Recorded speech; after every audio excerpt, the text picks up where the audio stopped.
हैं, तो अब स्टार्ट करते हैं। अब इसके अंदर पहले एक दो बेसिक रूल्स मैं आपको बता दूं, ठीक है, जो हमारे लेक्चर में रहेंगे। ये तो फ्लो रहेगा लेक्चर का सबसे पहले, राइट, कि भाई it will be recorded and uploaded on YouTube channel. जो लेक्चर का पार्ट है वो ही रिकॉर्ड होगा और अपलोड होगा यूट्यूब चैनल पे। तो जब तक लेक्चर चलेगा, अगर आपका मन हो, आप अपनी वीडियो ऑफ कर सकते हो, किसी पे कोई कंपल्शन नहीं है। उसके बाद जब हम मेंस के बारे में बात करेंगे, आंसर राइटिंग करेंगे और डिस्कशन करेंगे, तब मैं आपसे वीडियो ऑन करके सबसे बात करूंगा, ठीक है। सबसे पहली बात ये, नोट्स आपको व्हाट्सएप कम्युनिटी पे मिल जाएंगे। तीसरी चीज जो होगी वो होगी मेंस मंथन। उसमें हम एक पूरा mains evaluation, mains answer writing और एक प्रैक्टिस क्वेश्चन भी आज ट्राई करेंगे। उसमें मैं आपसे बात करूंगा। फिर आपका एक एमसीक्यू प्रैक्टिस होगा। सारे के सारे जो एमसीक्यूज होंगे वो यूपीएससी के पीवाईक्यूज होंगे और रिलेटेड होंगे जो आज आप पढ़ोगे, ठीक है। उसी के बाद आपको, जैसे मैंने बताया था, अतीश माथुर सर के साथ हमारा एक Q&A होगा। लास्ट में हम उनको इनवाइट करेंगे, वो ज्वाइन करेंगे और आप अपने क्वेश्चंस प्रिपरेशन से लेके उनसे पूछ सकते हो, ठीक है। बात समझ आती है? आप मेरे को चैट में थम, या तो आप रिएक्शन से बात करो या यस या नो, ठीक है। उसके बाद जहां तक रही बात, जो आपको डाउट्स आएंगे पूरे लेक्चर के बीच में, भाई लेक्चर के डाउट्स का मैंने एक सिस्टम बनाया है। अगर हम ऐसे ही मतलब पूरा डाउट्स ही सॉल्व करते रहेंगे तो बहुत ज्यादा टाइम वेस्ट होगा। तो मैंने क्या करा है, आपको पूरे लेक्चर के बाद व्हाट्सएप कम्युनिटी पे एक फॉर्म मिलेगा। उस फॉर्म के अंदर आप अपने सारे डाउट्स जो आपको आए होंगे लिखते चलना, वहां पर फिल कर देना। हम आपको रिटर्न आपके सारे डाउट्स का जो सोल्यूशन है वहां पे प्रोवाइड करेंगे। वो डॉक्यूमेंट मैं एक दो दिन बाद आपके साथ शेयर कर दूंगा। जिसका जो डाउट होगा वो देख लेगा। साथ ही में सबको जब सारे डाउट्स एक जगह लिखे मिलेंगे ना, तो आपके सबके डाउट्स एक कंसोलिडेटेड वे में सॉल्व हो जाएंगे, ठीक है। इसमें कोई दिक्कत भाई? बताओ, यस या नो, एक बार बता दो।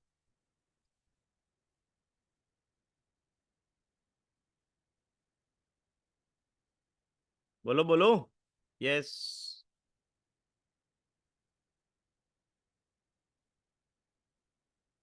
क्या हो गया, नो क्यों लिख रहे हो सब? नो में क्या दिक्कत हो गई भाई, बताओ। ठीक है, नो डाउट। अच्छा यस है, नो में ओके, नो डाउट सर, ठीक है ठीक है ठीक है ठीक है। कूल, समझ गया। चलो, करें फिर स्टार्ट। अपने डाउट्स को नोट करते चलना, आराम से उनको एकदम एक साथ क्लियर करेंगे, और जो बाकी डाउट्स होंगे वो Q&A में देखेंगे, ठीक है। चलो स्टार्ट करते हैं। सबसे पहले मैं आपको कोई बेसिक चीजें बताता हूं यार, शुरू करने से पहले, जो आपको बहुत हेल्प करेंगी। ये 5 मिनट का डिस्कशन बड़े ध्यान से सुनना। आपका पूरा पर्सपेक्टिव ही करंट अफेयर्स को लेकर चेंज होने वाला है। देखो, सबसे पहले जो स्टैटिक और करंट अफेयर्स में डिफरेंस क्या होता है, पहले तो ना यही जो मारामारी चलती रहती है ना, कि करंट अफेयर पढ़ें, स्टैटिक पढ़ें, क्या पढ़ें। आपको जो रोज करंट अफेयर्स का मटेरियल मिलता होगा, जो आप वेबसाइट्स पे पढ़ते हो, उसमें इतनी ओवरलोड ऑफ इंफॉर्मेशन होता है जिसकी जरूरत होती नहीं है। तो हमको पहले ये समझना है कि करंट अफेयर क्या होता है और स्टैटिक पोर्शन क्या होता है। देखो, अब अगर लैटरल एंट्री स्कीम पर न्यूज आती है, तो ये करंट अफेयर है, ये एक नया टॉपिक है। क्या आप इसको अपनी जो स्टैंडर्ड टेक्स्ट बुक्स हैं उसमें एज इट इज पढ़ोगे? आपको मिलेगा? नहीं मिलेगा ना। यस या नो बोलो, मिलेगा? नहीं मिलेगा, नो लिखो। अगर हाँ आपको लगता है कि भाई नहीं मिलेगा, नहीं मिलेगा, तो इसको हम बोलेंगे बिल्कुल कोर करंट अफेयर। इसको हम डिटेल में यहीं पे प्रिपेयर कर देंगे, ठीक है भाई, ये बात समझ आती है। अच्छा, अब ये देखो, स्टैटिक पोर्शन क्या होता है, कि अगर साइक्लोन आसना न्यूज में आता है, ठीक है, ये करंट अफेयर है। इसकी जो स्टैटिक इंफॉर्मेशन है, कि भाई ट्रॉपिकल साइक्लोन क्या होता है, टेम्परेट साइक्लोन क्या होता है, दोनों में क्या डिफरेंस होता है। अब भाई अगर मैं वो समझाने यहां बैठ जाऊं, तो फिर ये जीएस की क्लास हो गई ना, फिर ये करंट अफेयर की क्लास थोड़ी ना हुई। सही बात है कि नहीं? उसमें फिर आपका टाइम, सिर्फ आपका एफर्ट्स क्या होगा, डुप्लीकेट होगा, और वो हमको नहीं करना। ये बात समझ आती है? ठीक है जी। अब देखो, क्या है ना, स्टैटिक जो नोट्स है ना, उसके भी दो पार्ट्स होते हैं। एक जो आपका नॉर्मल स्टैटिक है और एक अब नॉर्मल स्टैटिक है। अब भाई ये क्या होता है, नॉर्मल स्टैटिक क्या होता है और अब नॉर्मल स्टैटिक क्या होता है? देखो, नॉर्मल स्टैटिक पोर्शन वो है जो आपको आपकी नॉर्मल स्टैंडर्ड टेक्स्ट बुक्स में मिल जाएगा। और अब नॉर्मल स्टैटिक पोर्शन वो होता है जो आपको अपनी जो नॉर्मल बुक्स है उसमें नहीं मिलेगा। अब फॉर एग्जांपल, ये साइक्लोन वाली इंफॉर्मेशन न्यूज में आई, इसमें जो साइक्लोन के बारे में डिफरेंस है वो मुझे पता है, आप ज्योग्राफी में पढ़ोगे, राइट। पर ये जो नेमिंग ऑफ साइक्लोन्स है, ये आपको अपनी बुक्स में इतनी आराम से नहीं मिलेगा। मैं बात कर रहा हूं एनसीईआरटी की। अब अगर आप 100 बुक पढ़ रहे हो तो फिर कहीं ना कहीं कुछ मिल जाएगा, उतना नहीं पढ़ना, ठीक है। आपको अपनी बेसिक जो बुक्स पढ़नी है, उसमें ये जो है नेमिंग ऑफ साइक्लोन, ये आपको नहीं मिलेगा। तो ये मैं आपको प्रोवाइड करूंगा, ठीक है। तो हमको क्या प्रिपेयर करना है, करंट अफेयर और उसके साथ में जो अब नॉर्मल स्टैटिक पोर्शन है, ठीक है, जैसे जेंडर बजटिंग। अब देखो यहां पर गाइडेंस का रोल आता है भाई। क्या होता है ना, आपको, मुझे पता है, फॉर एग्जांपल अभी आपने, लेट्स से आप में से कुछ लोगों ने ज्योग्राफी नहीं पढ़ी, बिल्कुल नहीं पढ़ी। अब ये इंफॉर्मेशन आई, अब आप क्या करोगे? अब आप बैठ के क्या पूरा दिन साइक्लोन पढ़ोगे? तो फिर बाकी सब क्या पढ़ोगे, कब पढ़ोगे, है ना? तो इसमें क्या है, जिन लोगों ने ज्योग्राफी पढ़ रखी है उनका तो रिवाइज हो जाएगा। और हो सकता है आप में से कुछ लोग 2 महीने बाद ज्योग्राफी पढ़ो, तो कोई बात नहीं, तब जब आप ट्रॉपिकल साइक्लोन्स पढ़ोगे, आखिरी में जाके एग्जाम से पहले आपका जो करंट अफेयर का मटेरियल है और जो आपका स्टैटिक पोर्शन है वो मीट हो जाएगा। और वहां पर आपको पूरी पिक्चर तब दिखेगी और तब आपको लगेगा या now we are exam ready. हमने एक टाइम पर पढ़ा था कि साइक्लोन आसना अरेबियन सी में आया, पर अरे वो तो ट्रॉपिकल साइक्लोन था। फिर हमने ज्योग्राफी में पढ़ा कि ट्रॉपिकल साइक्लोन तो बे ऑफ बंगाल में बनते हैं। अच्छा, अब कनेक्शन बना ना कि ये एक अबनॉर्मल इवेंट था। तो इस तरीके से पूरी पिक्चर बनती है, ये हमको अपनी दिमाग में बना के चलनी है, ठीक है। अगर यह बात आपको समझ आई हो तो एक बार यस लिख दो। और ये मेरा रोल है, मेरी गाइडेंस है कि मुझे पता है कि कौन सा चीज आपको आपकी स्टैंडर्ड टेक्स्ट बुक्स में मिलेगी। तो मैं आपको वही चीज बता के चलूंगा कि ये आप चिंता मत करो, कुछ टाइम बाद आपको ये इन्फॉर्मेशन आपकी स्टैंडर्ड टेक्स्ट बुक्स में मिल जाएगी, तो अभी लोड नहीं लेना। ठीक है, ये बात समझ आती है कि नहीं आती है, कोई डाउट है?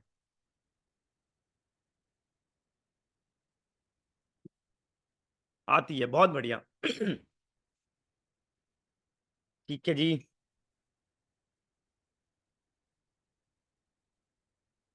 आती है, बहुत बढ़िया, चलो। अब स्टार्ट करें फिर लेक्चर को। ठीक है भाई, नो डाउट आ गया सबका, बहुत बढ़िया। अब हम स्टार्ट कर रहे हैं भाई। सर ये रिकॉर्डेड रहे, हाँ भाई ये रिकॉर्डेड रहेगा, मैंने पहले ही बताया है, जो लेक्चर का पोर्शन है वो रिकॉर्डेड रहेगा, उसके आगे पीछे की जो भी हम बातचीत करेंगे वो रिकॉर्डेड नहीं रहेगी, ठीक है। अब एक बार एक फ्लो में पूरा लेक्चर को कवर करते हैं, सारे के सारे करंट अफेयर्स 1 से 1.5 घंटे में अपना निपटाते हैं, और उसके बाद फिर अपना थोड़ी मौज मस्ती करेंगे, ठीक है। करें स्टार्ट फिर? यस लिख दो एक बार।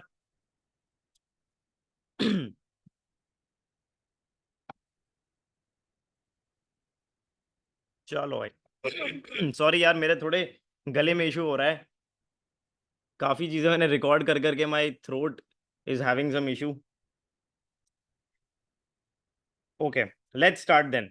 सबसे पहले हम पॉलिटी एंड गवर्नेंस से स्टार्ट करेंगे, ठीक है। अब जब भी मैं बोलूंगा कि भाई थंब दिखाना है या यस या नो लिखना है, बस तभी चैट में लिखना है, वरना नहीं लिखना, ठीक है। चलो, ओके। सो सबसे पहले टॉपिक है हमारा क्रिमिनल जस्टिस सिस्टम। अब ये क्या है भाई, देखो सुनो। फंडामेंटल राइट्स आपको पता है, आर्टिकल 14, 19, 20, 21, 22।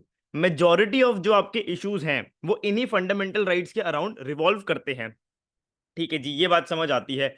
इन्हीं पूरे फंडामेंटल राइट्स के अंडर में आता है आपका क्रिमिनल जस्टिस सिस्टम। मतलब जो कोई अरेस्ट होता है बंदा, वो बंदा जो अरेस्ट हो रहा है, कन्विक्ट हो रहा है ना, अगर उसमें कुछ भी ऊपर नीचे होता है तो यही आर्टिकल्स इफेक्ट होते हैं, उसकी इक्वालिटी छीन लेंगे, उसका freedom of movement, speech, article 20 में, आर्टिकल 21 में उसकी जो पर्सनल लिबर्टी होती है, ये सब स्नैच होती है। तो एक जो टॉप पर चीज है वो है फंडामेंटल राइट, और उसके नीचे आता है आपका क्रिमिनल जस्टिस सिस्टम। ये बात हमें समझ आती है, ठीक है। अब क्रिमिनल जस्टिस सिस्टम के भाई सारे के सारे जो डायमेंशंस हैं वो यही हैं। सबसे पहले देखो, जो अंडर ट्रायल्स का इशू है। अंडर ट्रायल्स क्या होते हैं कि भाई आपने लोगों को भर रखा है जेलों में, अभी वो कन्विक्ट हुए नहीं है, क्योंकि जुडिशरी के अंदर बैकलॉग ऑफ केसेस हैं, राइट। तो हमने क्या बना रखा है, बेल इज द नॉर्म की जगह मतलब बेल इज द एक्सेप्शन है, जेल इज द नॉर्म है हमारी कंट्री में। तो आपने ये स्टेटमेंट कई बार न्यूज में देखी होगी और वो आई भी, कि भाई bail should be the norm and jail should be the exception, right. इसी केस में अंडर ट्रायल्स के इशू में एक डीके बासु नाम की गाइडलाइंस आई थी जो सुप्रीम कोर्ट ने दी थी। अब ये गाइडलाइन का सिंपल मतलब मैं बताता हूं, वो ये था कि सुप्रीम कोर्ट ने बताया था कि अगर आप किसी को अरेस्ट करने जा रहे हो ना, तो तमीज से अरेस्ट करना, उसके साथ बदतमीजी नहीं होनी चाहिए, सारी डॉक्यूमेंटेशन और जो सारा प्रोसेस है एकदम ट्रांसपेरेंट होना चाहिए, राइट। इसको याद रखना। एक दूसरी रिपोर्ट याद रखना, एक वो होती है मलीमत कमेटी रिपोर्ट, इसने भी यही बोला था कि भाई बेल प्रोविजंस जो होते हैं उनको थोड़ा लिबरलाइज करना चाहिए, ठीक है। देखो, ये जो एक इशू हुआ अंडर ट्रायल्स का, यहां पर हो गया कंप्लीट। रेयरली आपको क्वेश्चन मिलेगा जो अंडर ट्रायल्स पे पूरा बेस्ड होगा, कि भाई पूरा अंडर ट्रायल्स पे ही क्वेश्चन आ गया, ठीक है। इसीलिए आपको ये ध्यान रखना है कि कुछ टॉपिक्स ऐसे रहेंगे। आई थिंक एक किसी ने अपनी वीडियो ऑन करी है, जब तक लेक्चर चल रहा है यार अपनी वीडियो ऑफ रखो। संजय कुमावत, दोस्त अपनी वीडियो ऑफ रख लो यार, जब तक लेक्चर चल रहा है वीडियो ऑफ रखो। ठीक है चलो, राइट। इस पे अपने आप में कोई भाई 15 नंबर का क्वेश्चन आ गया नहीं होगा, आपको बस इतनी इंफॉर्मेशन याद रखनी है, आपका काम हो जाएगा। कोई नहीं संजय। चलो, अब एक और टॉपिक है प्रिजन रिफॉर्म।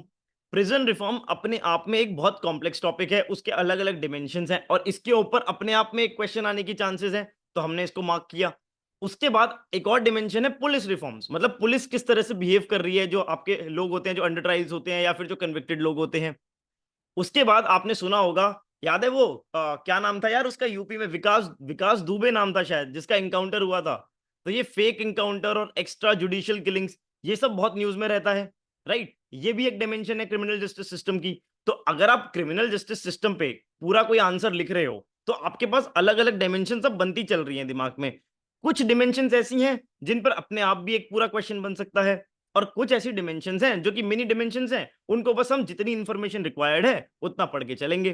ठीक है, इसमें भी आप देख लो एक केस लॉ है जिसमें सुप्रीम कोर्ट ने बोला कि भाई थोड़ा ये सब मत करो, है इसकी इन्वेस्टिगेशन ढंग से किया करो, तुम ये लोग क्या कर रहे हो, राइट। उसके बाद देखो डिबेट ऑन कैपिटल पनिशमेंट, ये इस हफ्ते न्यूज में थी और इसी कारण ये पूरा का पूरा टॉपिक मैंने ऐड किया। ठीक है, उसके बाद access to legal aid and representation, इस पे तो बहुत बार मेंस में क्वेश्चन आया हुआ है।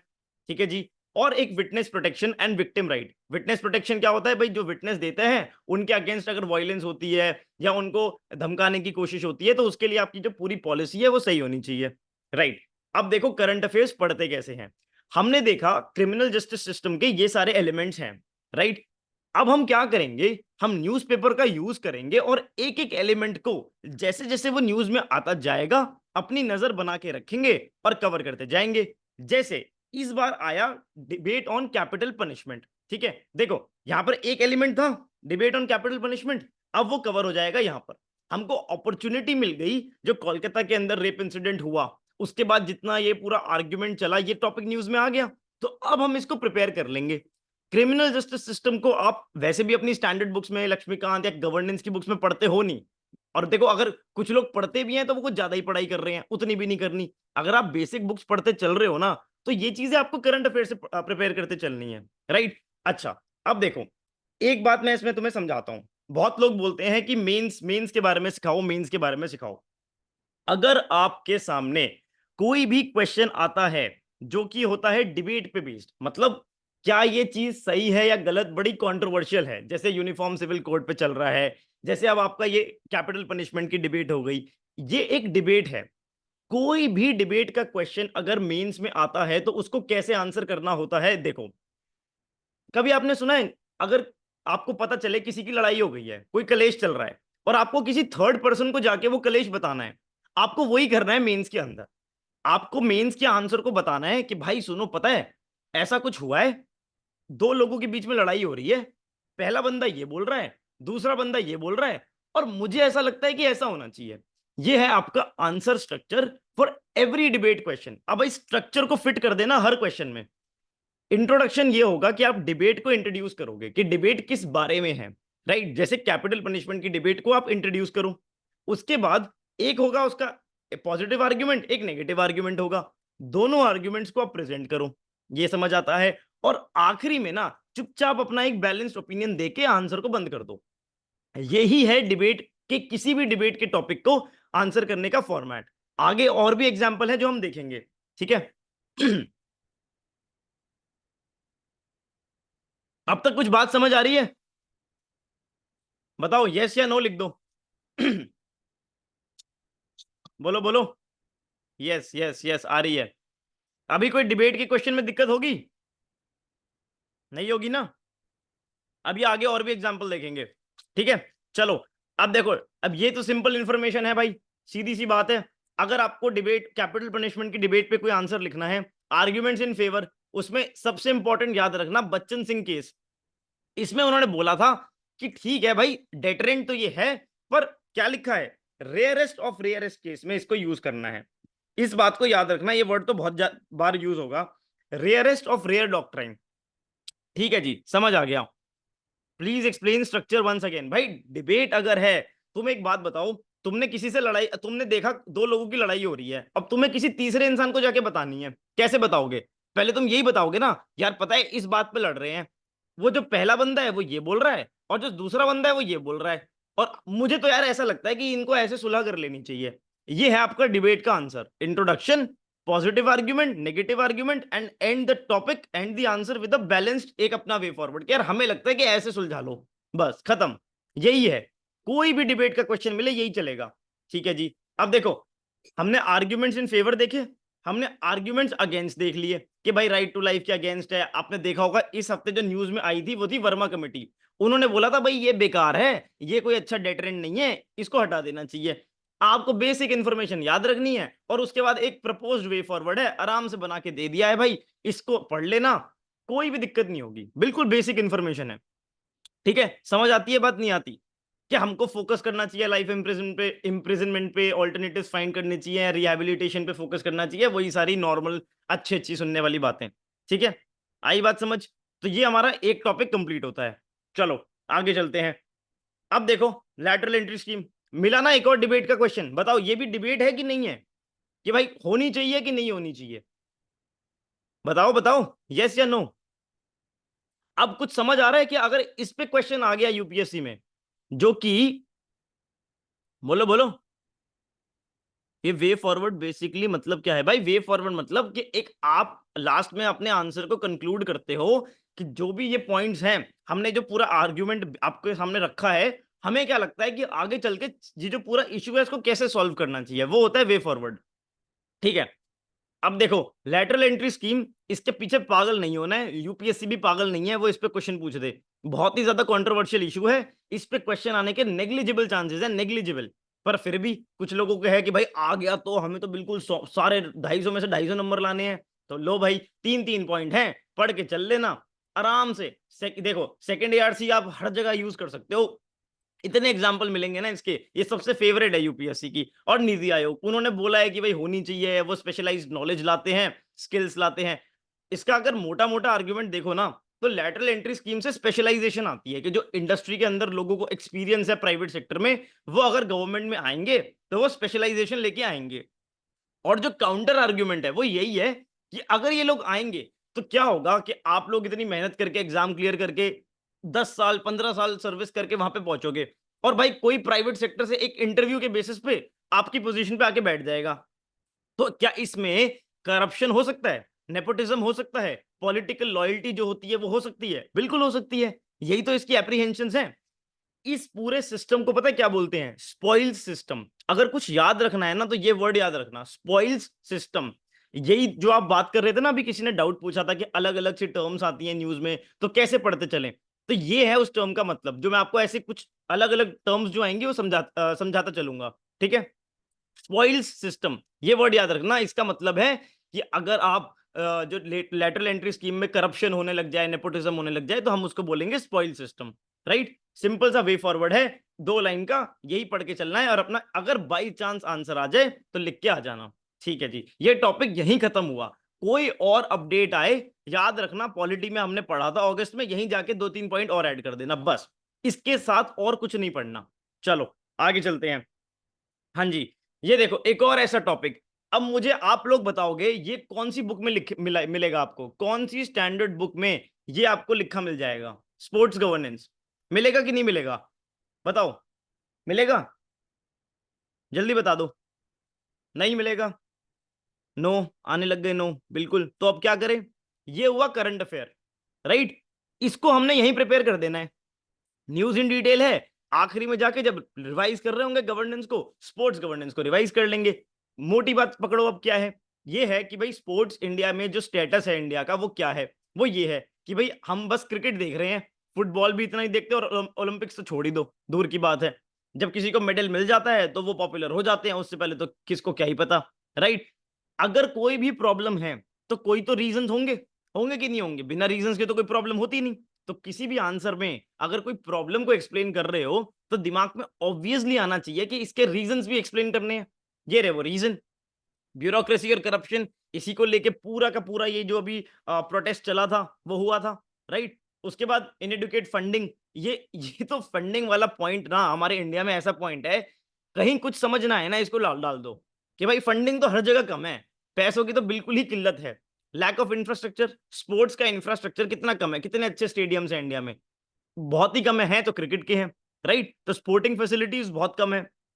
टैलेंट आइडेंटिफिकेशन एंड डेवलपमेंट, हमारे देश में अगर आप जाओगे अलग अलग डिस्ट्रिक्ट्स में, आप लोग पता नहीं इतने पूरे पूरे इंडिया से जुड़ रहे हो, आपके छोटे छोटे जिलों में कस्बों में कितना टैलेंट है, लेकिन वो नर्चर कैसे होगा अगर आप आइडेंटिफाई नहीं कर रहे हो? सारा का सारा जो सिस्टम है वो तो अर्बन बेस्ड हो रखा है, रूरल सेक्टर में जाके गाँव में जाके कहाँ टैलेंट आइडेंटिफाई हो रहा है, राइट? उसके बाद जो फंड्स एलोकेट भी होते हैं तो उसमें भी डिस्पैरिटी है, कुछ स्टेट्स को बहुत ज्यादा फंड्स मिल जाते हैं, कुछ स्टेट्स को नहीं मिलते, राइट? तो ये भी एक प्रॉब्लम है। और जेंडर इनइक्वालिटी, अगेन जैसे फंडिंग इस देश में प्रॉब्लम है, जेंडर इनइक्वालिटी इस देश में प्रॉब्लम है ही है, हर जगह है।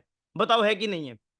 इन पॉइंट्स को आप कहीं पर भी यूज कर सकते हो, राइट? चलो उसके बाद क्या है, हमने जो स्टेप्स लिए, अब देखो प्रॉब्लम थी इस वजह से थी, अब उसको ठीक करने के लिए कुछ तो कर रहे हैं। वो क्या कर रहे हैं? सिंपल 5 स्कीम्स हैं, इनकी डिटेल्स पढ़ने जाओगे कोई फायदा नहीं है, प्रीलिम्स में आएंगी नहीं आएंगी, रेयरली आएंगी। इन सारों की मिनिस्ट्री वही मिनिस्ट्री ऑफ स्पोर्ट्स है, ठीक है? तो वो भी कोई कंफ्यूजन नहीं है। सर आपका वीडियो एंड ऑडियो पॉज हो रहा है, ऐसा है क्या कोई? Is there a video issue? It's working fine, fine है भाई, फाइन है, ठीक है ठीक है, चलो। Yes sir, not at all, no issue. थोड़ा सा इशू, आई थिंक अगर थोड़ा सा किसी किसी को इशू आ रहा है ना यार, अपना नेटवर्क भी फिर थोड़ा चेक करके रखना, ठीक है? ऑल गुड, ठीक है, आई थिंक ठीक है। दोबारा होता है तो बताना। ठीक है, चलो। तो ये स्कीम्स हैं जो हमको पढ़ के चलनी है, इनके नाम याद रखना। मतलब एक आउटसाइड चांस है कि इस पे क्वेश्चन बन जाए इस बार, क्योंकि प्रोटेस्ट भी हुआ था, फिर ओलंपिक्स का भी रिजल्ट आया, तो देर इज अ रीजन कि भाई क्वेश्चन आ सकता है, बट इतनी इंफॉर्मेशन मोर मोर देन इनफ है, मोर देन इनफ, ठीक है? चलो आगे चलते हैं। अब सेंसस पे मैंने आपको फ्रेमवर्क दिया था पूरे वीक में, उसको ध्यान रखा था आपने, उसको मैंने फिल करके दे दिया है। ये देखो सेंसस की जो हिस्ट्री है, ये मैंने क्यों लिख के दी है, देयर इज अ चांस कि प्रीलिम्स में ये आ जाए, ठीक है? तो ये इन्फॉर्मेशन बड़ी गंदी इन्फॉर्मेशन होती है यार, बट हम प्रीलिम्स का नेचर ही ऐसा है, कभी कभी ये लोग कुछ भी पूछ देते हैं। तो सेंसस क्योंकि न्यूज में है, तो अगर कुछ बेकार और कॉम्प्लिकेटेड इन्फॉर्मेशन पढ़नी है ना, तो उन टॉपिक्स की पढ़ो जिनका आने का चांसेस सबसे ज्यादा है, ठीक है? दूसरा, ये अब बताओ, एक मुझे बात बताओ, आप लोग यूपीएससी की तैयारी कर रहे हो, क्या आप लोग ये चाहते हो कि मैं इन पॉइंट्स को एक्सप्लेन करूं, मतलब यहां पे लिख के दूं? जो इतना इतना मोटा मोटा मटेरियल आपको मिलता है ना मार्केट में, वो इसलिए है इन्फॉर्म्ड पॉलिसी मेकिंग। क्या मैं इसको एक्सप्लेन करूं? अब क्या आप नहीं समझ सकते कि अगर आपके पास डेटा होगा तो आप सही से पॉलिसी बनाओगे ना, आप रिसोर्स एलोकेशन सही से कर पाओगे, राइट? तो और सही बताऊं तो मेंस में ना अगर 10 नंबर का क्वेश्चन है, तो आपको लिखना, इसको एक्सप्लेन भी नहीं करना, आपको एक डायग्राम बनाना है, एक माइंड मैप बनाना है, और सारे पॉइंट्स खटाखट लिख के आ जाने हैं, बस। ये बेसिक पॉइंट्स हैं कि सेंसस का डेटा अगर होगा तो रिसोर्स अच्छे से एलोकेट होगी, सोशल वेलफेयर प्रोग्राम्स हम अच्छे से प्लान कर पाएंगे, इकोनॉमिक प्लानिंग अच्छी हो जाएगी, रूरल प्लानिंग पे ज्यादा जो फोकस है वो कर पाएंगे, सोशल चेंज को हम ट्रैक कर पाएंगे कि हमारे हेल्थ इंडिकेटर्स, एजुकेशन इंडिकेटर्स किस तरीके से इंप्रूव कर रहे हैं, राइट? उसी के साथ डिजास्टर मैनेजमेंट में इसका एप्लीकेशन होगा। अगर हमें पता है कि किस एरिया के अंदर जो वहां की कम्युनिटी है वो वल्नरेबल है, यहाँ पर पॉपुलेशन डेंसिटी ज्यादा है, और अगर बाई चांस वहां पर कोई डिजास्टर आता है, राइट, तो हम लोग स्पेसिफिकली उस एरिया को टारगेट कर पाएंगे। उसके लिए डेटा होना चाहिए ना, और अगर हमें कोई आगे रिसर्च करनी है तो उसके लिए भी ये सेंसस का डेटा काम आएगा। सिंपल पॉइंट्स हैं, क्वेश्चन आए एज इट इज लिख देना, ठीक है जी? आगे चलो, ये देखो, पर सेंसस को कंडक्ट कराने के चैलेंजेस, सेम चीज, क्या आपको इसकी एक्सप्लेनेशन की जरूरत है? बिल्कुल नहीं है, सिंपल पॉइंट्स हैं, ऑब्वियस पॉइंट्स हैं। अल्टीमेटली मेंस में आपको सिर्फ हेडिंग्स ही लिखनी होंगी, इतना ही स्पेस और टाइम मिलता है, ठीक है? देखो पॉपुलेशन इतनी ज्यादा है, ज्योग्राफिकल बैरियर्स हैं हमारी, माउंटेन्स हैं, कहीं पर आप देखोगे कि सिक्योरिटी इश्यूज हैं। अब छत्तीसगढ़ झारखंड के अंदर सेंसस कराने जाओगे, दिक्कत तो होगी ना। अर्बनाइजेशन एंड माइग्रेशन बहुत है, migration is a very important problem in census, लोग एक जगह से दूसरी जगह रीएलोकेट हो रखे हैं, तो सेंसस एक्सरसाइज में ये एक चैलेंज है। अवेयरनेस नहीं है लोगों में, वो पार्टिसिपेट ही नहीं करना चाहेंगे। फिर सोशल सेंसिटिविटीज, ट्राइबल पॉपुलेशंस हैं, कुछ माइनॉरिटीज हैं जो कि शायद इतनी ओपन ना हो, वो लोग रिफ्रेन करें, राइट? तो ये भी एक चैलेंज है। टेक्नोलॉजी आपके पास है क्या इतनी? आप कोई घर घर जाके सेंसस कराओगे? आपके पास इंफ्रास्ट्रक्चर, मैन पावर होनी चाहिए। प्रिवेसी कंसर्न्स, अगर सेंसस का डेटा लीक हो जाए, राइट? और रिसोर्स कॉन्स्ट्रेंट्स, इतना बड़ा एक एक्सरसाइज कराने के लिए पैसा तो होना चाहिए ना। तो ये एक आर्ग्यूमेंट था, ठीक है जी। अब एक इसमें नया जो एलिमेंट इस बार आया है न्यूज में, वो है कास्ट सेंसस। ठीक है जी। कास्ट सेंसस में क्या है? कास्ट सेंसस का इशू ये है कि ये भी एक डिबेट हुआ, याद है? किसी ने फिर लिखा है लैकिंग। यार है क्या वीडियो इशू? ये तो बड़ा डिस्ट्रैक्टिंग हो रहा है। मेरा तो नेटवर्क ठीक चल रहा है, I think it's working fine. No sir, no sir, no no. अब नहीं सर। एक बार अच्छा, अगर नेटवर्क इशू नहीं है ना, तो मतलब सब बढ़िया है, तो सब फाइन लिख दो, एक बार फाइन लिख दो। Fine, fine, fine. ठीक है, मेजोरिटी लोगों का फाइन है यार। तो अगर किसी का दिक्कत हो रही है तो वो फिर आपके नेटवर्क में थोड़ा इशू है, उसको करेक्ट करो। ठीक है, चलो। कास्ट सेंसस, कास्ट सेंसस भी एक डिबेट ही तो हुआ। क्या हुआ? और कि भाई कास्ट सेंसस में एक एक तरफ की ऑपोजिशन कह रही है कराओ कराओ कराओ, जो हमारी जो गवर्नमेंट है वो कह रही है कि भाई क्या नीड है। सेम पॉजिटिव आर्ग्यूमेंट लिखो, नेगेटिव आर्ग्यूमेंट लिखो, बात खत्म। इससे ज्यादा नहीं हो सकता, इससे ज्यादा पढ़ना ही नहीं है इसमें। क्योंकि अपने आप में क्वेश्चन आ जाए, फिर यूपीएससी इतने ज्यादा कंट्रोवर्शियल क्वेश्चंस को, जो पॉलिटिकली कंट्रोवर्शियल हो गए हैं, रेयरली पूछता है, रेयरली। आप देख लो पीवाईक्यूज जाके। ठीक है, चलो। अब ये देखो, आप एक चीज ऑब्जर्व करोगे, जो कि पूरा का पूरा आपका फ्रेमवर्क्स होंगे, कि हमने जो लिमिटेशंस हो गए, बेनिफिट्स हो गए, ये पॉइंट्स में एक्सप्लेन करे हैं। पर इंट्रोडक्शन और वे फॉरवर्ड ना, it will always be explained in paragraph. इसका रीजन है, जो समा आपने पूरे क्वेश्चन में बांधा है, जो आपने गोलियां चलाई हैं पूरे क्वेश्चन में ना, at the end you have to consolidate that in a very lucid way. वहां पर आपका इंप्रेशन आता है, ठीक है, कि भाई आपने जब आंसर को कंप्लीट करा, तो इस तरीके से करा कि एग्जामिनर को भी ये लगा कि हाँ जी, इसने जो आर्ग्यूमेंट लिखा था, इसको पता है ये क्या लिख रहा है, और इसीलिए उसने एक लॉजिकल वे में उसको कंक्लूड किया है। सो जो भी मैं आपको वे फॉरवर्ड दूंगा, वो एकदम एग्जाम ओरिएंटेड होंगे, एज इट इज कॉपी और पेस्ट। ठीक है, और हैबिट डेवलप करना वे फॉरवर्ड्स की, कि आप वे फॉरवर्ड जब प्रिपेयर करो तो इसी तरीके से करो, पॉइंट्स में ना करो। ठीक है, चलो। सर प्लीज आप सबको बोलें कि वो डायरेक्ट आपको मैसेज करें, ठीक है? हाँ यार, ठीक है, ठीक है, ठीक है, गॉट इट। चलो, अब देखो, एक और फ्रेमवर्क था, state election commission. Election commission जोर जोर से न्यूज में था, जोरों शोरों से न्यूज में था। ये है यूपीएससी की टिपिकल हैबिट।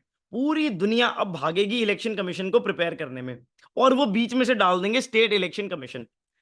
जो हमारा पंचायती राज इंस्टीट्यूशंस है, लोकल गवर्नेंस है, वो भाई इतनी फंडामेंटल है ना हमारी पॉलिटी के लिए, और उसकी पूरी एफिशिएंसी और इफेक्टिवनेस डिपेंड करती है स्टेट इलेक्शन कमीशन पे, राइट? इनमें जो इशू है उस पर किसी का ध्यान ही नहीं जा रहा। तो ये हुआ एक गोल्डन पॉइंट, जहां से क्वेश्चन बन सकता है। ठीक है, देखो, इसमें आप अगर अपनी स्टैंडर्ड बुक्स पढ़ोगे, ये इंफॉर्मेशन आपको मिल जाएगी, पर क्योंकि ये एक फ्रेमवर्क था, तो मैंने फिर भी लिख के दे दी है। इंट्रोडक्शन में आप यही चीजें यूज करोगे। Introduction, try to keep them as simple as possible and as accurate as possible. ठीक है जी। अब देखो फिर, अगर कोई स्टेट इलेक्शन कमीशन है तो उनके चैलेंजेस क्या हो सकते हैं? यूनिफॉर्मिटी। आपको पता है, जो स्टेट इलेक्शन कमीशंस हैं, वो यूनियन उनको उनके ऊपर लॉ नहीं बनाती है। हर स्टेट की अपनी अपनी पॉलिसीज होती हैं, स्टेट इलेक्शन कमीशन और उनके इलेक्शन को लेके। इसलिए सब अपनी मौज में रहते हैं, राइट? उसके बाद again dependence on state governments. जो ये स्टेट इलेक्शन कमीशन है, इनको जो डिसीजन मेकिंग है, फंड्स हैं, ये सब स्टेट गवर्नमेंट्स के साथ इनको डील करना पड़ता है। तो वहां पर इशू आ जाता है। पॉलिटिकल इंटरफेरेंस होती ही होती है। डिलेज इन कंडक्टिंग इलेक्शंस हुई। यहाँ पर कोई वो नहीं है ना कंपल्शन के, भाई करा नहीं कराना है, पूरा विवाद हो जाएगा। अब कुछ जगहों पे तो स्टेट्स में इतने साल बीत गए हैं कि इलेक्शन नहीं हो रहे हैं, जो लोकल गवर्नेंस के होते हैं, राइट? और inadequate infrastructure and man power. यहाँ पर भी आप इनएडुकेट फंडिंग लिख देना, क्या दिक्कत है? लिख सकते हो ना, पॉइंट बनाने में कोई दिक्कत नहीं होती। ठीक है जी। अच्छा, भाई मीटिंग रिकॉर्ड हो रही है, मीटिंग रिकॉर्ड हो रही है, चिंता मत करो। चलो आगे। अब स्टेट इलेक्शन जो हमने देखा कि स्टेट इलेक्शन कमीशंस और स्टेट गवर्नमेंट्स के अंदर बड़ी इशू है, उसके एग्जाम्पल ओडिशा और महाराष्ट्र के वो भी यहां लिखे हैं। उनको आप अब इस पे कोई एक्सप्लेनेशन क्या करें? इसमें यही दो स्टेट्स में प्रॉब्लम हुई थी, वो लिख के दे दी है। ठीक है, आगे देखते हैं। आगे देखो, अब सबसे ज्यादा जो यूपीएससी को पसंद है और लोग जिसके पीछे भागते हैं, एक ही जगह पर मिल जाए ना तो ही मजा आता है। अगर प्रॉब्लम है, हमने देख लिया, जब भी कोई कॉन्स्टिट्यूशनल बॉडी है, कोई इस तरह की अथॉरिटी है ना, तो उस पर अगर वे फॉरवर्ड लिख रहे हो तो ये कमिटी रिकमेंडेशंस यूज करना। अभी हमने अंडर ट्रायल्स में भी देखी, ठीक है। अब यहां देख लो, सेकंड एआरसी फिर से मिल गई, लॉ कमीशन की रिपोर्ट, और ये national commission to review the working of constitution. ये जो national commission to review the working of constitution है, इसके बारे में आपकी लक्ष्मीकांत में भी लिखा है, अगर आप ध्यान से पढ़ो तो लास्ट में लिखा है, ठीक है। चलो, ये जो रिकमेंडेशंस हैं इनको नोट करते चलना, और सिंपल सा वे फॉरवर्ड है, ये पॉइंट सिंप्लीफिकेशन के लिए हैं। आंसर को आपको लिखना है इस फॉर्मेट में ही, always write the way forward in a very lucid way, ठीक है जी। चलो, आई बात समझ? कोई डाउट है, कोई प्रॉब्लम? अब तक समझ आ रही है चीजें? अगर आपको फास्ट तो नहीं लग रहा मेरी पेस, या मैं और ज्यादा एक्सप्लेन करूं चीजों को? क्योंकि करंट अफेयर है दोस्त, मतलब करंट अफेयर, अभी ये इन्फॉर्मेशन 4 बार फिर से आएगी एग्जाम में, मतलब न्यूज में फिर से पढ़ेंगे हम। थोड़ा स्लो लग रहा है? अच्छा है भाई, और तेज पढ़ाना है? ठीक है ठीक है ठीक है, चलो, गोइंग गुड गोइंग गुड। तो ये था भाई पॉलिटी, यहाँ पे आपका पॉलिटी समाप्त होता है और अब इकोनॉमी शुरू करेंगे, ठीक है। पॉलिटी ठीक था? प्रीलिम्स लाइक पॉलिटी में इस बार कोई इन्फॉर्मेशन नहीं थी? ठीक है भाई, ठीक है। चलो चलो, अब देखो, ये बहुत बढ़िया टॉपिक है इकोनॉमिक्स का। इकोनॉमी वैसे भी मुझे बड़ा मजा आता है पढ़ाने में, थोड़ा मैं भी कंफर्टेबल हो जाता हूं जब इकोनॉमी आता है, ठीक है। इकोनॉमी देखते हैं, यूनिफाइड लेंडिंग इंटरफेस, ठीक है। यूनिफाइड लेंडिंग इंटरफेस क्या होता है ये बताओ। यूपीआई से पेमेंट कितने लोग करते हैं यहाँ पे? करते हो कि नहीं करते? यस या नो? बहुत बढ़िया, यस यस, करते हो। आप जब पेमेंट करते हो तो क्या आपका और रिसीवर का जो बैंक अकाउंट है वो सेम होना चाहिए? ये बताओ। नहीं होना चाहिए। आप किसी भी बैंक अकाउंट से किसी भी बैंक अकाउंट में पेमेंट कर सकते हो। अब ये एक इंफॉर्मेशन को अपने दिमाग में बना के चलना। अगर आपने डेली न्यूज़पेपर रील देखी होगी तो मैंने उसमें एक बात बताई थी, और ये बात तो आपको पता होगी, जो हमारा एमएसएमई सेक्टर है ना, उसको भाई खुश रखना है प्लीज। हाथ जोड़ के उनको कहते, लोग कहते हैं मौज में रहो भाई तुम लोग, क्योंकि तुम इंप्लॉयमेंट जनरेट करोगे। जितना ज्यादा स्मॉल बिजनेस फ्लरिश करेंगे उतनी ज्यादा इंप्लॉयमेंट क्रिएट होगी। तो एमएसएमईज को प्रमोट करना गवर्नमेंट का बहुत बड़ा टारगेट है। हर आए दिन आप देखोगे न्यूज़पेपर में एमएसएमई एमएसएमई एमएसएमई चलता रहता है। चलता रहता है कि नहीं चलता रहता? ठीक है। अब एमएसएमई को अगर आपको प्रमोट करना है भाई, बिना क्रेडिट के वो कैसे बिजनेस करेंगे? आप लोग कर लोगे क्या? बिना फंड्स के बिजनेस होता है? नहीं होता। इसी फंड गैप को मीट करने के लिए है यूएलआई, यूनिफाइड लेंडिंग इंटरफेस। अब ये ओसीईएन क्या है ये भी बताता हूं, ठीक है। देखो, जो ये पूरा मैकेनिज्म है ना, इसको बोलते हैं यूएलआई, और इसके सब सिस्टम्स हैं ओसीईएन और अकाउंट एग्रीगेटर। पर्पस क्या है? अगर ये एक एमएसएमई बिजनेसमैन है भाई, इसको लोन मिल जाए, कुछ हो जाए, हाथ जुड़वा लो, इसको लोन दिलवा दो, बस ये पर्पस है। कैसे? जैसे आपका यूपीआई में पेमेंट होता है, उसी तरीके से यहां पर होता है लोन सर्विस प्रोवाइडर्स। ये एक तरीके के पेटीएम, गूगल पे, ये सब हो गए, जो कि सीधा का सीधा कस्टमर के साथ इंटरेक्ट करते हैं, ठीक है। बैंक्स के साथ डायरेक्ट इंटरेक्शन नहीं होती, राइट। जो लोन सर्विस प्रोवाइडर है और जो बैंक्स हैं, उनके बीच में जो कम्युनिकेशन होती है उसको मैनेज करता है ओसीईएन। ओसीईएन क्या होता है ये देखो, ओसीईएन का मतलब होता है ओपन क्रेडिट एनेबलमेंट नेटवर्क। ये थोड़ा टेक्निकल डायग्राम है, मैंने सिंप्लीफाई कर रखा है, इसको समझ लोगे तो वो भी समझ आ जाएगा। बैंक्स और एलएसपी आपस में जब बात करेंगे, अब ये बैंक फॉर एग्जांपल, ये देखो, ये बैंक अगर इस एलएसपी से एक तरीके से बात कर रहा है, एक लैंग्वेज में बात कर रहा है, राइट, या फिर ये बैंक इस वाले एलएसपी से किसी और भाषा में बात कर रहा है, तो कंफ्यूजन हो जाएगा ना। तो एक स्टैंडर्ड जो प्रोटोकॉल है जिसमें एलएसपी और बैंक के बीच में कम्युनिकेशन चलेगा, उस लैडर को, उस प्रोटोकॉल को बोलते हैं ओसीईएन, ठीक है। ये सारा का सारा सिस्टम डेवलप इसलिए हुआ है ताकि इस बिजनेसमैन को लोन मिल जाए। अच्छा, अब इसे लोन चाहिए, बैंक ऐसे तो नहीं दे देगा। बैंक क्या कहेगा, भैया प्लीज हमें को थोड़ी डॉक्यूमेंटेशन तो दे दो। वो बोलेगा अपना इंश्योरेंस दिखाओ, टैक्स इन्फॉर्मेशन दो, फलाना इन्फॉर्मेशन दो। अब ये वैसे भी स्मॉल बिजनेसमैन है, ये आया था लोन लेने, मैं वैसे ही परेशान हूं भाई, मेरा धंधा रुका हुआ है, तुम कह रहे हो मैं डॉक्यूमेंट्स दिखाऊं, तो इसके लिए हैसल होगी? हैसल होगी कि नहीं होगी? राइट। अब देखो, अगर इसको लोन मिलने में हैसल ना हो, उसके लिए आते हैं ये मोटे मोटे अकाउंट एग्रीगेटर। ये क्या करेंगे? ये बोलेंगे भाई सुनो बिजनेसमैन, हेलो, इधर आना, हमको कंसेंट दे दो। तुम्हारी जितनी इंफॉर्मेशन ये बैंक तुमसे मांग रहा है ना, हम ढूंढ के ले आएंगे। ठीक है, हम तुम्हारी टैक्स इंफॉर्मेशन, फलाना इंफॉर्मेशन सब ढूंढ के ले आएंगे। कहां से? फाइनेंशियल इंफॉर्मेशन प्रोवाइडर से, FIPs। राइट, इनसे क्या करेंगे? कंसेंट लेंगे, यहां से डेटा उठा लेंगे और ये डेटा शेयर कर देंगे बैंक के साथ। तो इस बिजनेसमैन का काम हल्का हुआ कि नहीं हुआ? राइट, इसको बोलते हैं अकाउंट एग्रीगेटर का कॉन्सेप्ट। ये सारा सिस्टम मिलकर बनता है ULI, जैसे कि UPI फॉर पेमेंट्स। जिस तरीके से UPI पेमेंट्स को ट्रांसफॉर्म कर रहा है, ULI लेंडिंग को ट्रांसफॉर्म कर रहा है। और इस तरह की statements, redefining credit access in India, creating a streamlined and efficient digital lending ecosystem that broadens access to credit in India। आई बात समझ? इस तरह की स्टेटमेंट्स को एज इट इज मेंस में लिख के आना है। ठीक है, हिमानी चौधरी कहां पे दिक्कत हुई है आपको? आप बताओ, आप कह रहे हो रिपीट करना है, क्या चीज समझ नहीं आई आपको? आप बताओ, वही रिपीट कर देंगे।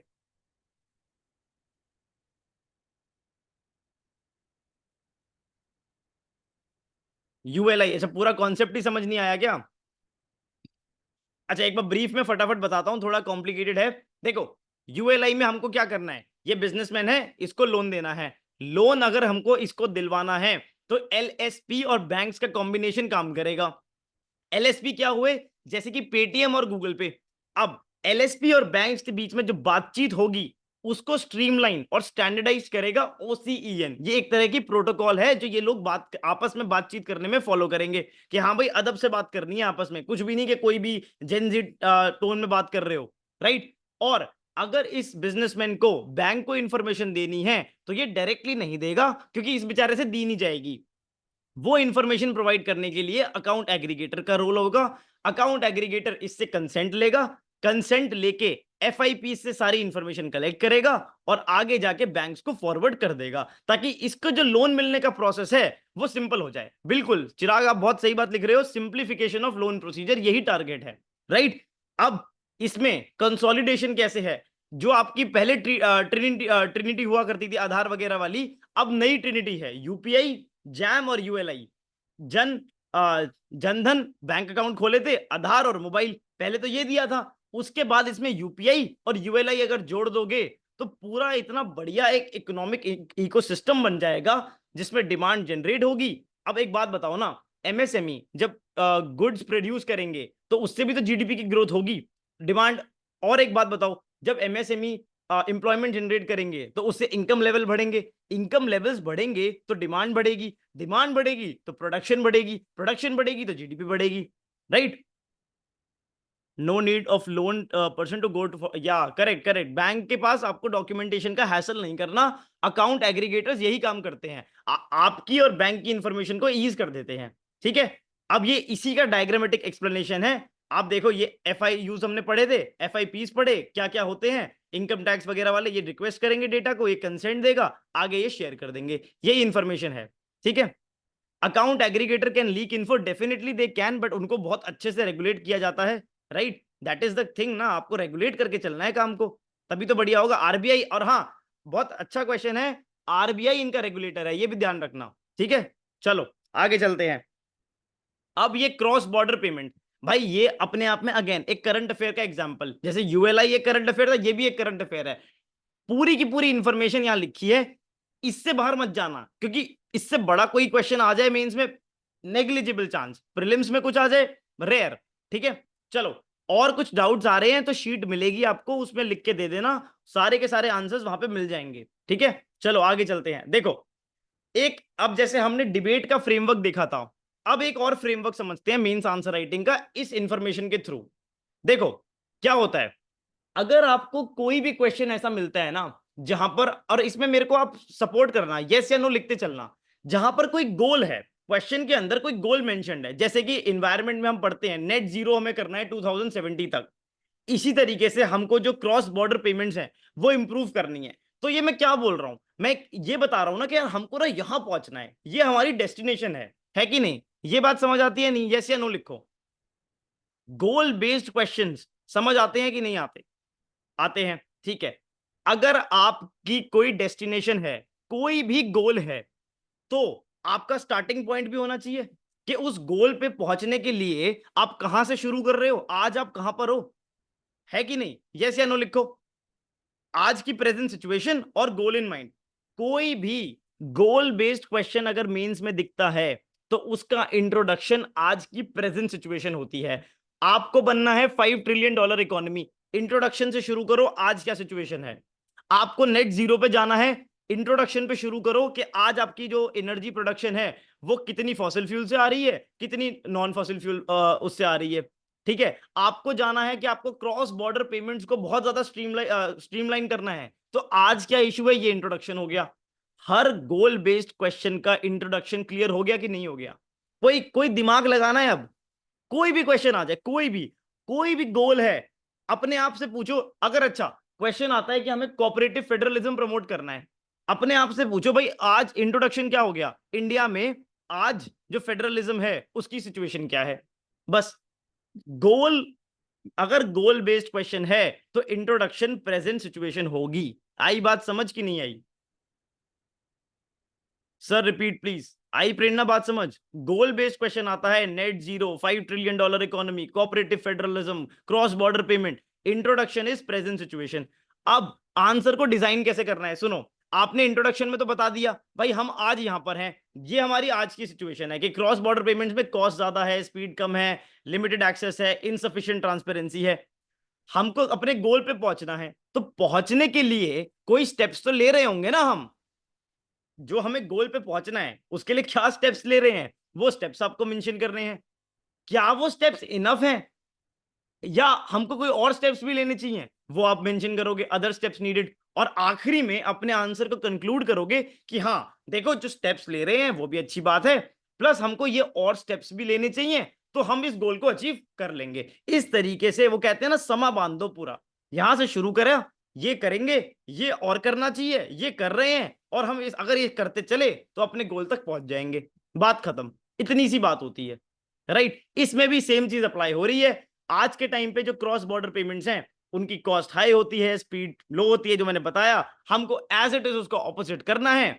उसके बाद आप देखो ट्रेडिशनल फोर मॉडल्स जो होते हैं क्रॉस बॉर्डर पेमेंट्स के, इनकी टेक्निकल डिटेल्स में आपको जाने की कोई जरूरत नहीं है। नाम देखो, प्रीलिम्स में अगर दिख जाए नाम तो आपको एलिमिनेट करना आना चाहिए बस। ठीक है, कि भाई पहले कॉरेस्पॉन्डेंट बैंकिंग होती थी, क्लोज लूप सिस्टम होता था, जो पीयर टू पीयर ट्रांसफर होती थी payments, interlinking of payment infrastructure होती थी। अब आप नए मॉडल्स पे आ रहे हो, ये जैसे सेंट्रल बैंक डिजिटल करेंसी, इसके बारे में पढ़ा होगा कि कुछ नहीं है, हमारी करेंसी का ही डिजिटल फॉर्मेट है।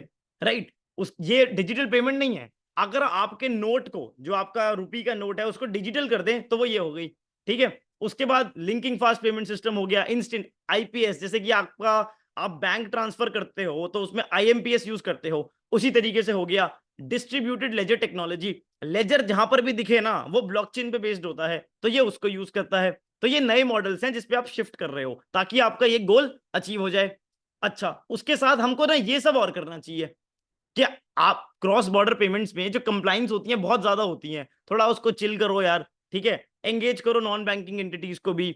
अपना जो डिस्प्यूट, हर जगह पे क्रॉस बॉर्डर पेमेंट्स हो रही हैं, पेमेंट्स का मामला है, क्लेश होंगे तो डिस्प्यूट रेजोल्यूशन फ्रेमवर्क होना चाहिए। कस्टमर्स होंगे, यूपीआई से पेमेंट हो रही है, अगर कोई प्रॉब्लम हो गई तो उनकी ग्रीवियंस रिड्रेसल के लिए फ्रेमवर्क होना चाहिए। तो ये सिंपल पॉइंट्स हैं। राइट, इसी से रिलेटेड है ये इंफॉर्मेशन। आपने देखा होगा कि यूपीआई गोज ग्लोबल, हम यहां से बैठ के सिंगापुर में भी पेमेंट कर सकते हैं। राइट, इन कंट्रीज के नाम तो भाई रटने पड़ेंगे, सीधी सी बात है, कोई ऑप्शन नहीं है। प्रीलिम्स में आ सकता है, बहुत ज्यादा चांसेस हैं। कोई भी निमोनिक बनाओ और इसको याद करते चलो। ठीक है, चलो मैप आपको दे दिया है। और देखो यहां पर ये भी लिखा है कि यूज केस क्या है, कि अगर हम यहां पर ये यूपीआई पेमेंट्स को डाल रहे हैं तो कोई तो रीजन होगा ना। यही रीजन अगर आपसे कोई पूछ ले, why should be promote cross border payments, तो ये रीजन है। हो गया खत्म, सिंपल। ठीक है, आई बात समझ की नहीं आई, बता दो एक बार।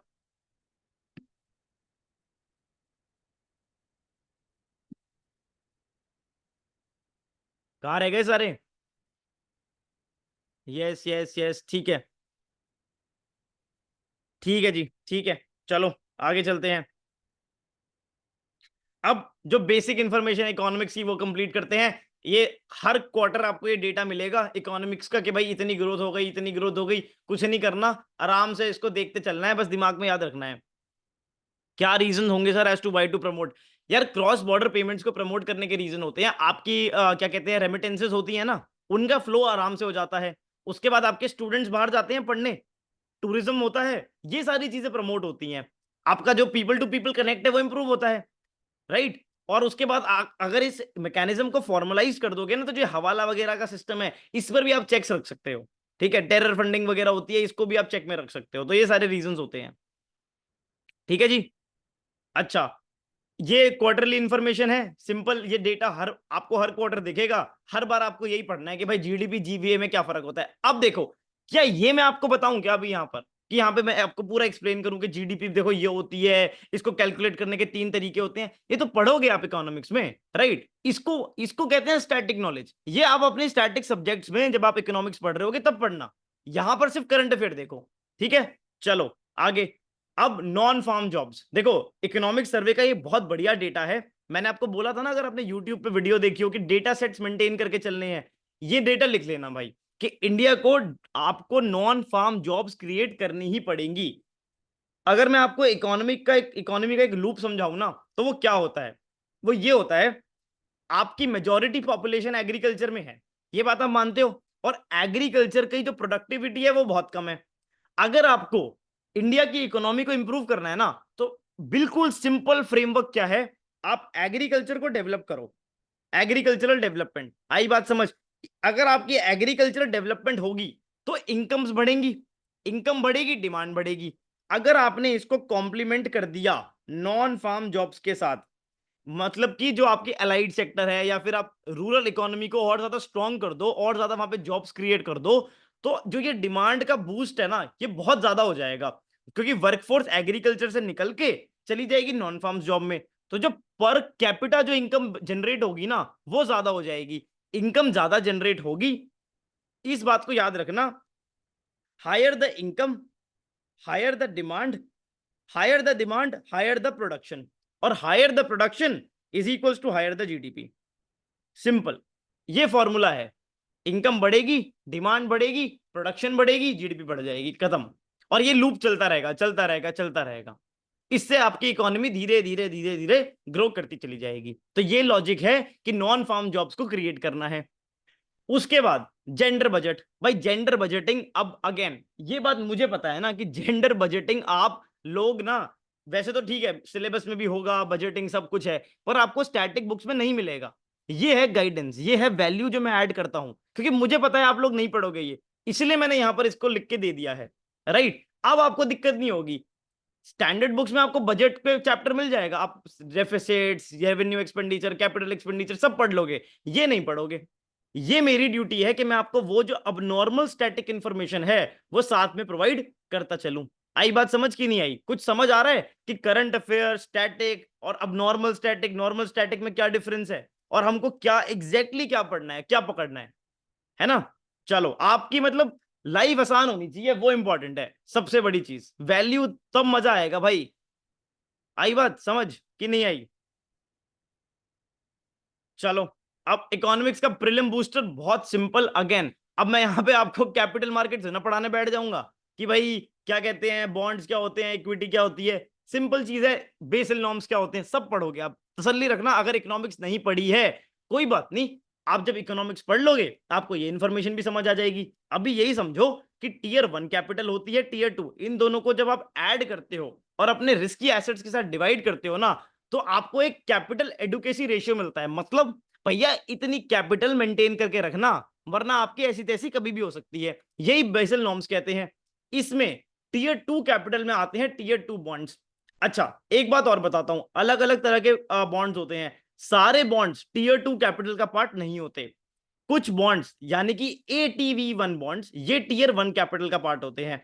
इनके बारे में मैं आपको बताता हूं, क्योंकि ये आपको आराम से मिलेगा नहीं कहीं पर। ATV1 बॉन्ड्स क्या होते हैं, आपने सुना होगा, इतनी बेसिक इंफॉर्मेशन तो आपके पास होगी ना, कि अगर आप डेट सिक्योरिटीज में इन्वेस्ट करते हो तो आपको अश्योर्ड रिटर्न मिलता है, और आपको जो पेमेंट है आपकी, अगर आपका कंपनी डिफॉल्ट करती है तो आपको सबसे पहले प्रायोरिटी में आपको पेमेंट मिलती है। ये बात समझ आती है। इक्विटी वालों को तो सबसे लास्ट में मिलती है, राइट। तो जो टीयर 2 में क्या होगा, टीयर 2 कैपिटल यार, जो टीयर 1 कैपिटल होती है वो इक्विटी कैपिटल होती है, और जो टीयर 2 कैपिटल होती है वो बॉन्ड, डिबेंचर्स, ये सब होता है, ठीक है, जो लाइबिलिटीज हो जाती हैं उस तरीके की। अच्छा, ATV1 बॉन्ड्स टीयर 1 कैपिटल का पार्ट होते हैं। इनमें ऐसा स्पेशल क्या होता है भाई, ये बॉन्ड है पर फिर ये टीयर 2 का पार्ट क्यों नहीं है?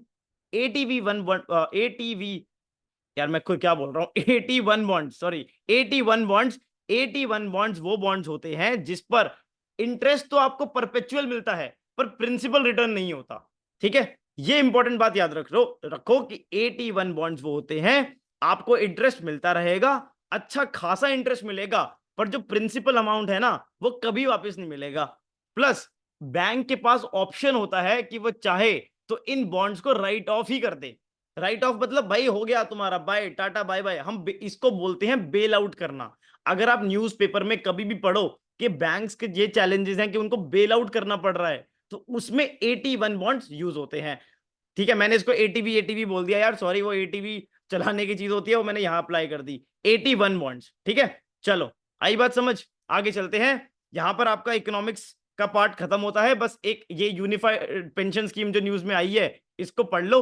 इसमें जो बेसिक बेसिक इंफॉर्मेशन है प्रीलिम्स में दिख जाए तो कर देना मार्क, वरना एक चीज याद रखना कि भाई इसमें all India consumer price index का जो इंडस्ट्रियल वर्कर वाला कंपोनेंट होता है वो यूज होता है। अगर प्रीलिम्स में स्टेटमेंट आ जाए कि all India consumer price index is used, ठीक है, फॉर यूपीएस,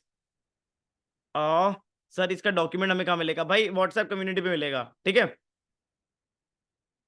अच्छा ठीक है, तो ये बात याद रखना कि all India consumer price index industrial workers का, all India consumer price index नहीं, ठीक है। इस डिफरेंस को याद रखना, अगर स्टेटमेंट बनी तो यहीं से बनेगी, ठीक है। एक बच्चे ने लिखा है 81 बॉन्ड्स को लेगा ही कौन? भाई वो लोग लेंगे ना जिनको ज्यादा इंटरेस्ट चाहिए। इंटरेस्ट बहुत ज्यादा मिलता है, अगर आपको नॉर्मल बॉन्ड्स पे लेट्स से अगर x% रिटर्न मिलेगा तो इन पर x प्लस 10% रिटर्न मिलेगा। रिटर्न बहुत ज्यादा होता है, और जरूरी थोड़ी ना है कि हर कंपनी फेल ही कर जाएगी। रिस्क है, रिस्क है तो इश्क है भाई, वही बात है, ठीक है। चलो, यहां पर इकोनॉमिक्स भी खत्म होता है, 2 मिनट का ब्रेक लेते हैं फिर आगे चलते हैं।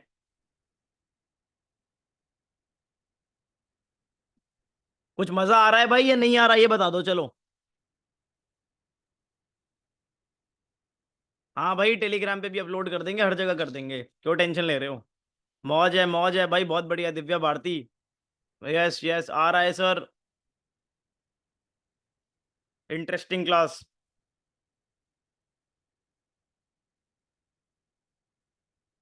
Thank you, very helpful, enjoying sir. देखो भाई, मैं आपको ना यही बोलूंगा यार, आप न्यूज़पेपर पढ़ो बस, और वो 1 मिनट का जो मैं वीडियो बनाता हूँ वो देखो, और साथ ही में ना अपने 2 घंटे मेरे को दे दो, ये जो संडे के होते हैं।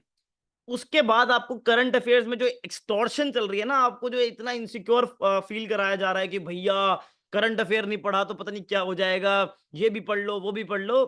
अरे चिल है भाई, टेंशन लेने का ही नहीं। और अगर भाई मेरे से कोई गलती हो जाए ना, सुनो, तो मेरे को ओपनली क्रिटिसाइज करना, ठीक है। पर उसके साथ में ये भी बात याद रखना कि ये जितनी भी मैं पूरी एफर्ट मार रहा हूं ना, इसका यही रीजन है कि मैं भाई यहां पर पढ़ाने नहीं बैठा हूं किसी टीचर की तरह। मैं आप लोगों की एक ऐसी कम्युनिटी बना रहा हूं ना, कि जिसे हम बोले कि भाई जो लोग हमारे साथ में हम बैठे हैं ना, हम एक अलग ही ब्रीड होनी चाहिए। ऐसी ब्रीड जो भैया टेंशन लेती ही नहीं करंट अफेयर के मामले में, और उनकी परफॉर्मेंस आपको एग्जाम में ऐसे दिखेगी ना कि आपको भी लगेगा यार कमाल ही हो गया भाई। हमारा सारा जो करंट अफेयर के पीछे लोग पागल हो रखे हैं, पूरे पूरे दिन करंट अफेयर पढ़ते रहते हैं, कोई टेंशन नहीं होगी, ठीक है। और एक बात बताऊं, मतलब मेरा यही मोटिवेशन है यार, जितनी शायद आपको मेरी जरूरत है ना, उससे ज्यादा मेरे को आपकी जरूरत है, ठीक है। मेरे को जो सेटिस्फैक्शन मिलेगा इस बात में कि भाई आप में से कुछ लोग जाकर आगे सिलेक्शन लोगे, ठीक है, और उसमें मैं कंट्रीब्यूट कर पाऊंगा, तो उससे बढ़िया क्या बात हो सकती है, ठीक है जी। अच्छा, कुछ डाउट्स आ रहे हैं। देखो, जो टेक्निकल डाउट्स है ना उसको आप लिखते चलो। मैं आपको एक फॉर्म सेंड करूंगा, उसमें आप आराम से लिखना, फिर मैं तसल्ली से आपकी क्वेरी आंसर करूंगा। और कोई दिक्कत है तो बताओ, पीडीएफ हिंदी में नहीं है क्या? भाई अभी तो नहीं है, पर कोशिश करेंगे। ब्रो, इंडियन एक्सप्रेस पीआईबी को भी इंक्लूड करना है भाई, बिल्कुल करेंगे। देखो, अगस्त पूरा निकल ही गया था, तो इस हफ्ते तो मैंने मेजोरिटी हिंदू की ही न्यूज रखी है, पर अब सितंबर ऑनवर्ड्स आपको इंडियन एक्सप्रेस भी पूरा कवर करा देंगे। विल दिस, या भाई हर हफ्ते होगी, टेंशन मत लो, हर हफ्ते होगी।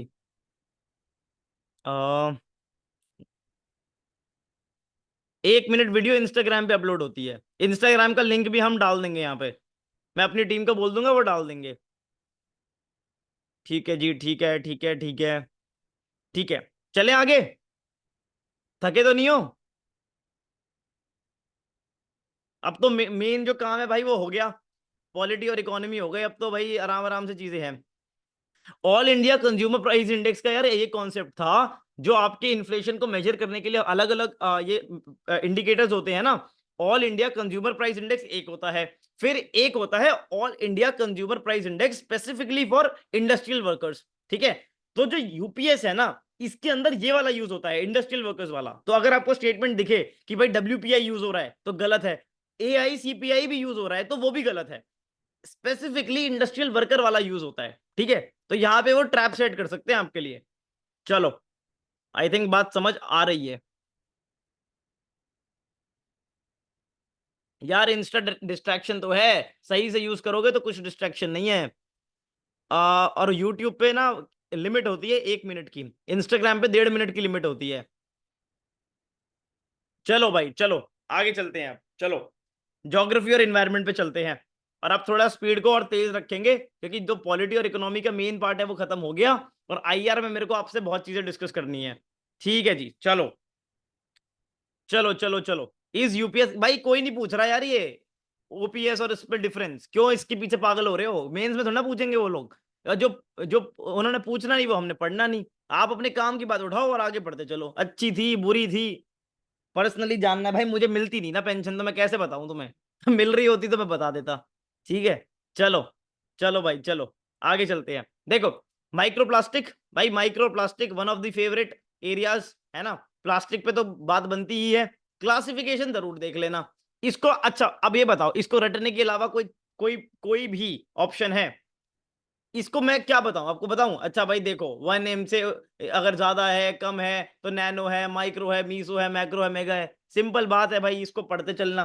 ठीक है, और क्या क्या सब क्लासिफिकेशन होती है माइक्रोप्लास्टिक्स की वो देख लेना। कि यही जो माइक्रो बीड्स होती है ना, देखो माइक्रो बीड्स ये सबसे ज्यादा खतरनाक होती हैं, सारी की सारी मरीन इन्वायरमेंट की ऐसी तैसी इन्होंने ही कर रखी है। उसके बाद ये देखो, फाइबर जो आप ये कपड़े शर्ट वर्ट पहनते हो ना, इनमें भी होता है। अब आप इन्हें इनहेल कर रहे हो, तो ये जो माइक्रो प्लास्टिक्स हैं, आप मानोगे इंसान की ब्रेन, लंग्स, उसके ब्लड तक में फाउंड हो रही हैं। तो इतनी खतरनाक ये एक तरह का पैंडेमिक है माइक्रोप्लास्टिक का। बस इसमें ये 5 मिलीमीटर याद रखना, माइक्रोप्लास्टिक 5 मिलीमीटर और स्मॉलर। इसमें ऊपर नीचे कर देंगे इंफॉर्मेशन तो दिक्कत हो जाएगी। सिंपल, बाकी जो चीजें क्या होती है, सोर्स क्या होते हैं, इन्वायरमेंट इंपैक्ट क्या होता है, बहुत बेसिक इंफॉर्मेशन है, देखते चलना। हाँ, अब प्रीलिम्स में आपको इस तरह की स्टेटमेंट दिख सकती है कि भाई कॉफी कैन रिप्लेस माइक्रोबीड्स। तो ये आपको लगे हैं भाई कहाँ माइक्रोप्लास्टिक कहाँ कॉफी, सही स्टेटमेंट है ये। ठीक है, इस तरह की स्टेटमेंट्स दिखती हैं प्रीलिम्स में, अगर आप ध्यान से देखोगे। और वहां पर आप क्या तुक्के लगाते हो, हाँ ये तो जेनरिक सी स्टेटमेंट है, ठीक ही होगी, मार देते हैं। जितना समझ सकते हो समझो। ठीक है, और जितना फिर तुक्के हैं, तुक्केबाजी भी सिखा देंगे, वो तो दुनिया सिखा ही रही है। ठीक है जी, माइक्रोप्लास्टिक में और कुछ है नहीं, इनमें कोई टेक्निकल चीज नहीं है। आगे चलते हैं। अब ये साइक्लोन आया था, इसके बारे में थोड़ा देखते हैं। इसमें मैंने बताया साइक्लोन के बारे में इंफॉर्मेशन ज्योग्राफी वाले टीचर पढ़ाएंगे। हमें क्या देखना है, मैं आपको जो बताऊंगा, tropical cyclones usually Bay of Bengal में बनते हैं। उसका रीजन ये होता है कि वहां टेम्परेचर चाहिए होता है, एक certain degree of temperature, to be very precise 26.5 degree का ये टेम्परेचर चाहिए होता है। अगर वो टेम्परेचर नहीं है तो साइक्लोन बनता ही नहीं। अरेबियन सी के अंदर टेम्परेचर कम होते हैं, इतने ज्यादा नहीं होते, इसलिए यहां पर बनते नहीं है ये साइक्लोन। प्लस मॉइस्चर होना चाहिए, वहां पर वो भी नहीं होता। लेकिन क्योंकि वेदर पैटर्न्स चेंज हो रहे हैं, इसलिए यहां पर भी आप देखोगे अरेबियन सी में आपको साइक्लोन की फॉर्मेशन देखने को मिलेगी। ठीक है, अब ये एक एग्जांपल हुआ कि नहीं हुआ क्लाइमेट चेंज पे, अगर आप क्वेश्चन आंसर लिख रहे हो तो। क्लाइमेट चेंज पे जब आंसर लिख रहे हो और बता रहे हो कि भैया क्लाइमेट चेंज की वजह से डिजास्टर्स आ रहे हैं, तो एग्जाम आंसर में एग्जाम्पल भी दो ना, तो मजा आएगा। अच्छा, ये नाम क्योंकि भाई पाकिस्तान ने रख दिया, तो जरा देख लो इन्होंने कैसे रख दिया नाम, ये कौन होते हैं रखने वाले, इनको कैसे रखने दे रहे हैं हम नाम। ठीक है, इनसे अपना नाम नहीं रखा जा रहा। पर इसका भी रीजन है, ये एक WMO का पैनल होता है। ठीक है, इन्होंने बना रखी है ये पैनल ऑन ट्रॉपिकल साइक्लोन्स। इसमें ये 13 कंट्रीज हैं, पहले थोड़ी थी फिर ज्यादा, इनको नाम याद रखने की जरूरत नहीं है। ये 13 कंट्रीज 13 सजेशन देती हैं, 13 × 13 169। इसका एक कॉलम बनता है, कॉलम वाइज वो ऑर्डर में चलते हैं कि भाई पहले तुम्हारी टर्न फिर तुम्हारी टर्न, इसमें नेपाल बांग्लादेश ये सब देते चले जाते हैं। हाँ जी दीक्षा, ये PYQ भी है बिल्कुल, ये लोग देते चले जाते हैं एक एक एक एक को प्रेफरेंस मिलती चली जाती है और ये साइकिल चलती जाती है। इसीलिए इस बार नामकरण का मौका इनको मिला भाई, ठीक है, तो इन्होंने दे दिया। ठीक है, दे दिया तो दे दिया, नाम भी पता नहीं क्या रखा है। चलो एनीवेज, इंपॉर्टेंट बात ये देखो, मैक्सिमम 8 लेटर का हो सकता है, ये नहीं 10 लेटर का लिख दिया। इनका बस चलता ना, ये रख दिया 20 लेटर का लिख बना देते। इसलिए इन्हीं जैसों के लिए, ये इस जैसे कंट्रीज के लिए इन्होंने रखा हुआ है ये, कि भैया 8 से ज्यादा नहीं। ठीक है, इसमें अपने बात खत्म करो। राइट, आई बात समझ? प्रीलिम्स में ये आ सकता है बाई चांस। ठीक है जी, तो इसको ध्यान रखना, ये इस बार न्यूज में था। आगे चलते हैं, कार्बन ट्रेडिंग। कार्बन ट्रेडिंग भी वैसे तो यार ये स्टैटिक ही है, अगर आप अच्छी बुक्स पढ़ रहे हो तो आपको कार्बन ट्रेडिंग पूरा मिलेगा। फिर भी मैंने लिख के दिया है क्या होता है। इसका मतलब समझो, अगर मेरी एक कंपनी है और एक कंपनी आपकी है, आप जो भी ये बात सुन रहे हो, एक कंपनी आपकी है, एक कंपनी मेरी है। अब मैं तो बहुत बड़ी कंपनी हूं, मैं क्या कर रहा हूं, मेरे को 1 यूनिट की प्रोडक्शन करने के लिए 1 यूनिट ऑफ एमिशन करनी पड़ रही है। अगर मैं एक अपना कोई प्रोडक्ट बनाऊंगा, मैं 1 यूनिट एमिट करूंगा जो ग्रीन हाउस गैसेज होती हैं, तो मैं कर रहा हूं 10 यूनिट्स की प्रोडक्शन, तो मेरी एमिशन कितनी हुई? 10 यूनिट्स, है कि नहीं? अब 1 यूनिट के लिए 1 यूनिट ऑफ जीएचजी एमिशन एक स्टैंडर्ड है, तो वैसे तो मैं एफिशिएंट हूं ना, मैं 1 यूनिट एक एमिशन में कर पा रहा हूं। पर अगर आप देखो, मैं कर तो 10 यूनिट्स ऑफ एमिशन रहा हूं ना, क्योंकि मेरा स्केल इतना बड़ा है। आप लोग क्या कर रहे हो, आप बना रहे हो लेट्स से सिर्फ 2 यूनिट, पर यूनिट में आप 2 यूनिट ऑफ जीएचजी एमिट कर रहे हो। तो आप क्या कितनी एमिट करें? 4 एमिट करें। एफिशिएंसी वाइज तो मैं बेटर हूं, पर टोटल जो एमिशन हुआ उसमें मैं ज्यादा हूं। राइट, तो इसी को हम एक अप्रोच चेंज कर रहे हैं कि भाई जो कार्बन ट्रेडिंग में क्या करते थे पहले, अगर मैं एफिशिएंट हूं और आप एफिशिएंट नहीं हो ना, तो आप मेरे से सर्टिफिकेट खरीद सकते हो। तो जो डेवलप्ड नेशंस हैं, वो डेवलपिंग नेशन से सर्टिफिकेट्स खरीदते थे कि अरे यार हमको बहुत प्रोडक्शन करनी है, आप लोग तो कम कर रहे हो। तो इंडिया बेचता था, ठीक है, developing India was a developing nation, हम लोग खूब सेल करे ये जो एमिशन सर्टिफिकेट्स होते हैं, और डेवलप्ड नेशंस परचेज करते थे। पर अब नैरेटिव ये शिफ्ट हो रहा है कि भाई कार्बन ट्रेडिंग का जो मैकेनिज्म है, उसको एब्सोल्यूट नंबर में देखो कि कौन कितनी एक्चुअल एमिशन कर रहा है, रेदर देन कि ये एमिशन और सर्टिफिकेट ट्रेडिंग का ड्रामा। ये सारा जो सर्टिफिकेट ट्रेडिंग है, ये क्योतो प्रोटोकॉल में स्टार्ट हुआ था, फिर ये पेरिस एग्रीमेंट में भी आया, इसके ऊपर जो आपके एनडीसीज हैं, नेशनली डिटरमाइंड कंट्रीब्यूशन गोल्स, ये भी बने। तो ये सारी बेसिक इंफॉर्मेशन है। उसी के साथ मैंने आपको बताया था, जो हमने 1 मिनट सीरीज करी थी, अगर एमिशन रिड्यूस करना है, या तो रिप्लेस कर दो भाई, सीधी सी बात है। आप एक काम करो, कुछ मत करो, जाकर अपनी जो घर की बिजली है वो सोलर से चला लो, या दूसरा, आप में जो आप बिजली यूज कर रहे हो उसको थोड़ा एफिशिएंटली यूज कर लो। एक दिन में अगर आप 100 यूनिट कंज्यूम कर रहे हो, अगर एसी पंखे टाइम से बंद रखोगे तो 80 यूनिट कंज्यूम कर लोगे। दोनों ही केसेस में जो एमिशंस हैं वो रिड्यूस होंगे। ये बात होती है पूरी की पूरी। जो कार्बन ट्रेडिंग का मैकेनिज्म है वो रिडक्शन के अंदर आता है। आई बात समझ की नहीं आई? चले, इसके ऊपर इंडिया का जो national action plan on climate change है, इसको भी देख लेना, हर स्टैंडर्ड बुक में इसके बारे में आपको इंफॉर्मेशन मिल जाएगी। ठीक है जी, चलें आगे, चलें कि नहीं बताओ? ये सारा हिस्ट्री ऑफ ये सारी के सारे जो United Nations framework convention on climate changes, जितना सब कुछ है ना भाई, ये सब बेसिक इंफॉर्मेशन है। फिर होगी भाई वॉइस लैगिंग, देखो अगर कोई बोलता है तो, वरना आप अपना इंटरनेट चेक करो। चलें आगे, डिजास्टर मैनेजमेंट। भाई सर्टिफिकेट्स को बंद नहीं करना, लेकिन अपनी अप्रोच चेंज करनी है देखने की, एफिशिएंसी से ज्यादा एब्सोल्यूट, क्योंकि अब इतना ज्यादा क्राइसिस हो गया है ना, कि अब एफिशिएंट कौन है। ये एफिशिएंसी वाला मैकेनिज्म ना इसलिए बना था कि ये डेवलप्ड नेशंस एक कहीं ना कहीं एक बाईपास मिल गया था इनको। अगर आप ध्यान से देखोगे ना, तो एब्सोल्यूट नंबर पे अगर हम बात करेंगे, तो ही एक्चुअल हम इंपैक्ट देख पाएंगे। ठीक है, चलो, डिजास्टर मैनेजमेंट ये हमने देखा था कि भाई, अब डिजास्टर मैनेजमेंट आपका पूरा एक टॉपिक है, उस पे आप हर तरह का डिजास्टर पढ़ोगे, उसकी स्पेसिफिक डिटेल्स पढ़ोगे, स्कीम्स पढ़ोगे। पर कोई भी क्वेश्चन अगर डिजास्टर में मिलता है, ये जो पार्ट है ना डिजास्टर वल्नर, एक बात बताओ, कोई भी जगह की अगर मैं बोलूं कि भाई एक एरिया है, इसकी जो वल्नरेबिलिटी है वो ज्यादा है, वो कब होगी? अगर वहां गरीबी है, वहां पर बहुत ज्यादा लोग हैं एक साथ, वहां पर इंफ्रास्ट्रक्चर की कंडीशन पुअर है, साथ ही में टोपोग्राफी फ्रेजाइल है और क्लाइमेट रिस्क भी है। इंडिया में जो हिमालयन इकोसिस्टम है, क्या आप नहीं बोल सकते कि वहां पर डिजास्टर वल्नरेबिलिटी बहुत ज्यादा है? एक तो भाई लोग इतने ज्यादा, शिमला में आप जाओ, इतने लोग हैं, इतनी कंस्ट्रक्शन हो रही है, तो इसीलिए तो डिजास्टर आ रहे हैं। पॉवर्टी तो है ही, इंफ्रास्ट्रक्चर आप कोई बिल्कुल वर्ल्ड क्लास इंफ्रास्ट्रक्चर तो बनाते नहीं हो, ऐसे ही बना देते हो, है ना। टोपोग्राफी फ्रेजाइल है और क्लाइमेट का रिस्क है, तो जो इंडेक्स हो गया, वल्नरेबिलिटी इंडेक्स हो गया, वो ज्यादा हो गया ना, राइट। तो इसका ध्यान रखना। इस वाले डायग्राम को कहीं पर भी आप चेप सकते हो, सिंपल सी चीज है। उसके बाद अगर आपको वे फॉरवर्ड लिखना है कोई भी डिजास्टर का, किसी भी डिजास्टर का, भाई यही लिख देना डिजास्टर।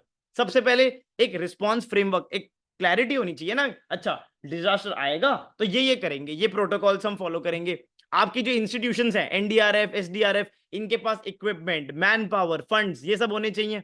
आपके कुछ स्टैंडर्ड ऑपरेटिंग प्रोसीजर्स होने चाहिए। ये नहीं कि डिजास्टर आ गया, हाय क्या करें, इधर उधर भाग रहे हैं, पता होना चाहिए ना भाई। अच्छा, हमारे प्रोटोकॉल्स हैं, पहले ये होगा फिर ये होगा, अगर इतना सीवियर डिजास्टर है तो ये स्टेप लेंगे, फिर अगर जो सिवियरिटी है वो कम होती चली जाएगी तो हमारे स्टेप्स भी उस तरह से कम होते चले जाएंगे।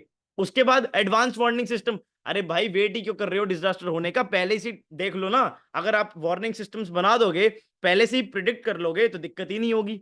उसके बाद वल्नरेबल कम्युनिटी को, विमेन हो गए, बच्चे हो गए, जो पर्सन्स विद डिसेबिलिटीज हो गए, उनको प्रोटेक्ट करो। उसके बाद technological solutions, common way forward. दुनिया में कुछ समझना है, technology as a way forward है ही है। इकोसिस्टम्स को कंजर्व करो, इसका मतलब क्या, जो मैंग्रोव इकोसिस्टम्स होते हैं ना भाई, वो फ्लड्स को प्रिवेंट करते हैं, वो एक बैरियर का काम करते हैं। इसी तरीके से आपके फॉरेस्ट, ये बहुत अच्छे इकोसिस्टम्स हैं जो आपकी डिजास्टर्स की प्रिवेंशन में काम आते हैं, तो इनको कंजर्व करना जरूरी है। उसी के साथ अब सब हो गया, कलेश हो गया, आपने कुछ नहीं किया भाई, अब जो लोग जिनको प्रॉब्लम हुई है, जिनको इश्यू हुआ है, उनको रिहेबिलिटेट ही कर लो, है ना। जिनको इतना डैमेज फेस करने को मिला है, अभी हमने केरला में देखा, देखा था कि नहीं देखा था, वायनाड के अंदर, तो रिहेबिलिटेशन कराओ, राइट। आई बात समझ की नहीं आई। उसके बाद ये नॉर्दर्न बॉल्ड आइबिस, ये तो भाई अलग ही इंफॉर्मेशन थी, पता नहीं एग्जाम में तो इतनी इंपॉर्टेंट है नहीं क्योंकि हमारे यहाँ की बर्ड नहीं है, पर इसका ये था कि ये एक्सटिंक्ट हो गई थी। इसको आप कहीं ऐसे वैसे में यूज कर सकते हो। एक्सटिंक्ट हो गई थी, अब एक्सटिंक्ट हो गई थी, ये माइग्रेटरी बर्ड्स हैं, ये माइग्रेशन करती हैं। अब इनको इन्होंने, साइंटिस्ट ने रिसर्च कर करके आर्टिफिशियल एनवायरनमेंट में ब्रीड तो कर दिया, पर क्योंकि ये वाइल्ड नहीं थी, इनको माइग्रेशन करना नहीं आता था। तो आप देखोगे जो ह्यूमंस हैं वो साथ में फ्लाई कर रहे हैं इनको माइग्रेशन सिखाने के लिए। तो ये एक बड़ी इंटरेस्टिंग न्यूज थी जो इस बार आई थी, राइट।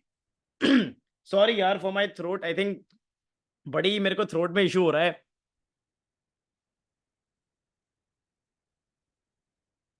पूरे हफ्ते बोल बोल के। ये था एनवायरनमेंट का पूरा पोर्शन, समझ आया कि नहीं आया ये बताओ, फिर आगे चलते हैं। सॉरी, चलो बढ़िया बढ़िया। आगे चलते हैं। साइंस एंड टेक से पहले ना, साइंस एंड टेक से पहले हम इस बार आईआर देखेंगे, ठीक है, क्योंकि साइंस एंड टेक में इतना कुछ नहीं है, बेसिक इंफॉर्मेशन है वो कवर हो जाएगी। पहले आईआर करते हैं और अब थोड़ी आपकी एंगेजमेंट भी बढ़ाते हैं, ठीक है। ये देखो, सबसे पहले आईआर में क्या है, ये हमने बात करी थी, अगर आपने डेली 1 मिनट वीडियो देखी होगी तो, कि अभी हमारे प्राइम मिनिस्टर ये यूक्रेन और ये पूरा रशिया का चक्कर वक्कर, पोलैंड का चक्कर लगा के आए हैं। हमने यहाँ पर यही बात करी थी, इंडिया की पहले ना एक अप्रोच हुआ करती थी कि भाई हम स्ट्रैटेजिक ऑटोनॉमी है, मल्टीलेटरल एंगेजमेंट करेंगे, यूनाइटेड नेशन के सामने हाथ जोड़ेंगे, नेबरहुड के चक्कर में लगे रहेंगे, डायलॉग, डिप्लोमेसी, डेटरेंस, इसको फॉलो करेंगे और नॉन अलाइनमेंट रहेंगे। लेकिन अब हमें क्या करना है ना भाई, अब हमें चौधरी बनना है। क्या, कैसे, हमें जाना है लोगों के कलेश सॉल्व कराने हैं। हम बोल रहे हैं देखो भाई हम ग्लोबल साउथ के लीडर हैं, ठीक है, हम विश्व मित्र बनेंगे। अब ये सब अगर करना है तो भाई बाहर जाके जो ये भसड़ मची हुई है दुनिया में, इसमें एक एक्टिव रोल प्ले करना पड़ेगा, वो इंडिया कर रहा है। तभी इन्होंने जाके बोला भाई India is on the side of peace, हम यूक्रेन और रशिया में वॉर रुकवा देंगे, ये सब करेंगे। This is just you know example of कि हम वे करना चाहते हैं, राइट। अच्छा, ठीक है, ये देखो, इसके बाद ये जो मैंने बताया था, यूक्रेन से आए और फिर बाइडेन इसको फोन कर दिया कि भाई सुनो सुनो सुनो, हेलो, ऐसा हो रहा है, फलाना हो रहा है, ढिमकाना हो रहा है, सिंपल बात, ठीक है। चलो, इसके ऊपर आईआर, क्योंकि मैं ये मान के चलता हूं आपको ये टॉपर टॉक्स ने ये सब बता दिया है कि भाई आईआर तो करंट अफेयर के साथ ही प्रिपेयर हो जाएगा, तो आप लोग आईआर के ऊपर स्टैंडर्ड बुक्स कम ही पढ़ते हो, ठीक है। तो भाई ये देखो, मैं साथ साथ में आपको आईआर का जो स्टैंडर्ड मटेरियल है ना वो भी देता चलूंगा। इंडिया रशिया पे मैंने एक फ्रेमवर्क बनाया है, इस मटेरियल से आगे मत पढ़ना। सारी इंफॉर्मेशन इंडिया रशिया की यहां लिख दी है, जितनी भी हो सकती है, हर डिमेंशन कवर्ड है। अगर आप देखोगे तो सब चीजें, क्या इंट्रोडक्शन लिखना है, क्या क्या डायमेंशंस हैं, आगे चल के क्या वे फॉरवर्ड होना चाहिए, सब कुछ कॉम्प्रिहेंसिव। ठीक है जी, ये भाई एफर्ट है जो आपके लिए हम डाल रहे हैं, और इस तरह से डाल रहे हैं कि ये नहीं कि बस आपको इंफॉर्मेशन बम्बार्ड करके दे दी, एक लॉजिकल ऑर्डर में, ताकि आपकी रियल वैल्यू ऐड हो आपकी लाइफ में। ठीक है, चलो आगे चलते हैं। ये देखो प्रीलिम्स बूस्टर में, अब ये देखो बहुत बढ़िया न्यूज थी, न्यूक्लियर ट्रायड क्या होता है इसको थोड़ा समझते हैं। पहले ना आपको मिसाइल्स के बारे में थोड़ा मैं बताता हूं, मेरे को बड़ा पसंद भी है इसके बारे में बात करना। दो तरह की मिसाइल्स होती हैं। एक, ये सब नोट्स मिलेंगे, हाँ भाई मिलेंगे मिलेंगे, नोट्स सब मिलेंगे। दो तरह की मिसाइल्स होती हैं। सबसे पहले होती हैं बैलिस्टिक मिसाइल्स, और दूसरी होती हैं क्रूज मिसाइल्स। इसको बड़े ध्यान से सुनना, बहुत इंपॉर्टेंट टॉपिक है। ये बात समझ आती है, बैलिस्टिक मिसाइल्स, क्रूज मिसाइल्स, दोनों में क्या फर्क होता है। बैलिस्टिक मिसाइल में आपको जितना समझना है भाई, ये बहुत ऊपर जाती हैं, बहुत ऊपर जाती हैं, बहुत ही लंबी रेंज की मिसाइल्स होती हैं, और बहुत ऊपर जाना है ना, रॉकेट से टारगेट होती है, रॉकेट से पावर्ड होती हैं।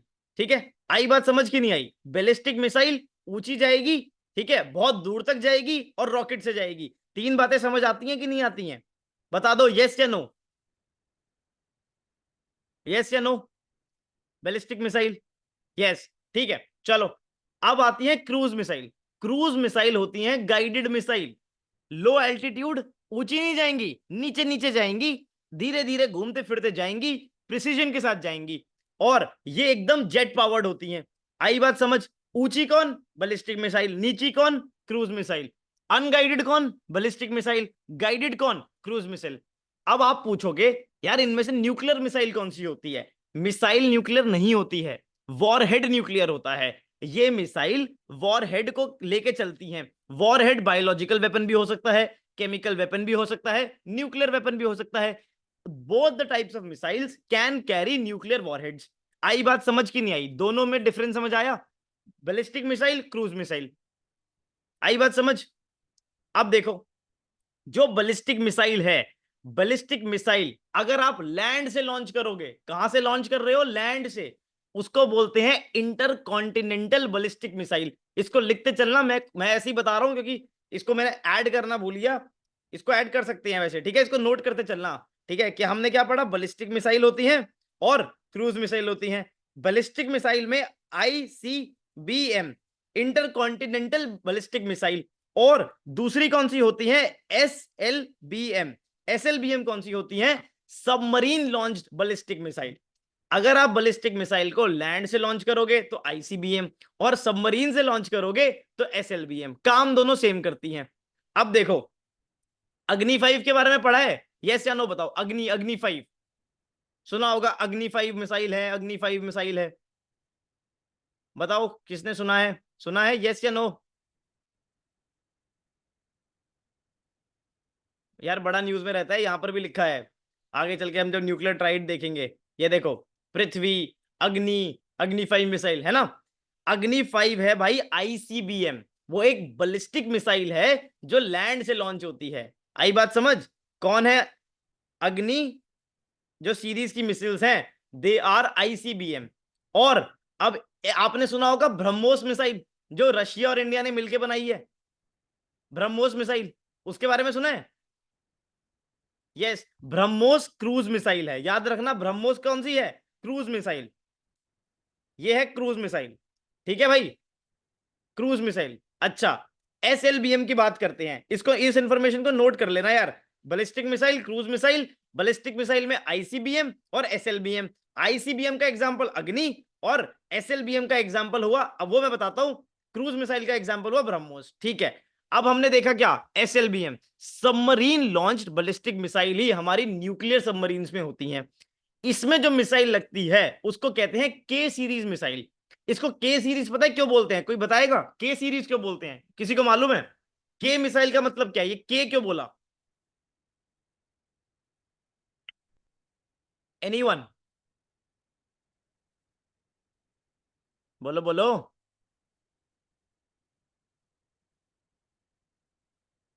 फर्स्ट नेम पर पड़ता है, किसके नेम पर पड़ा है भाई ये बताओ ना। या वेरी गुड, वेरी गुड दिया भारती। अब्दुल कलाम, एपीजे अब्दुल कलाम सर के नाम पर इस K4 मिसाइल का नाम है, ठीक है। K4 डेवलपमेंट में है, K5 सागरिका ये अभी एक्टिवेटेड है, ठीक है। अब ये देखो हमारी दो न्यूक्लियर सबमरीन्स हैं, पहले आईएनएस अरिहंत थी, अब आईएनएस अरिघाट आ गई है।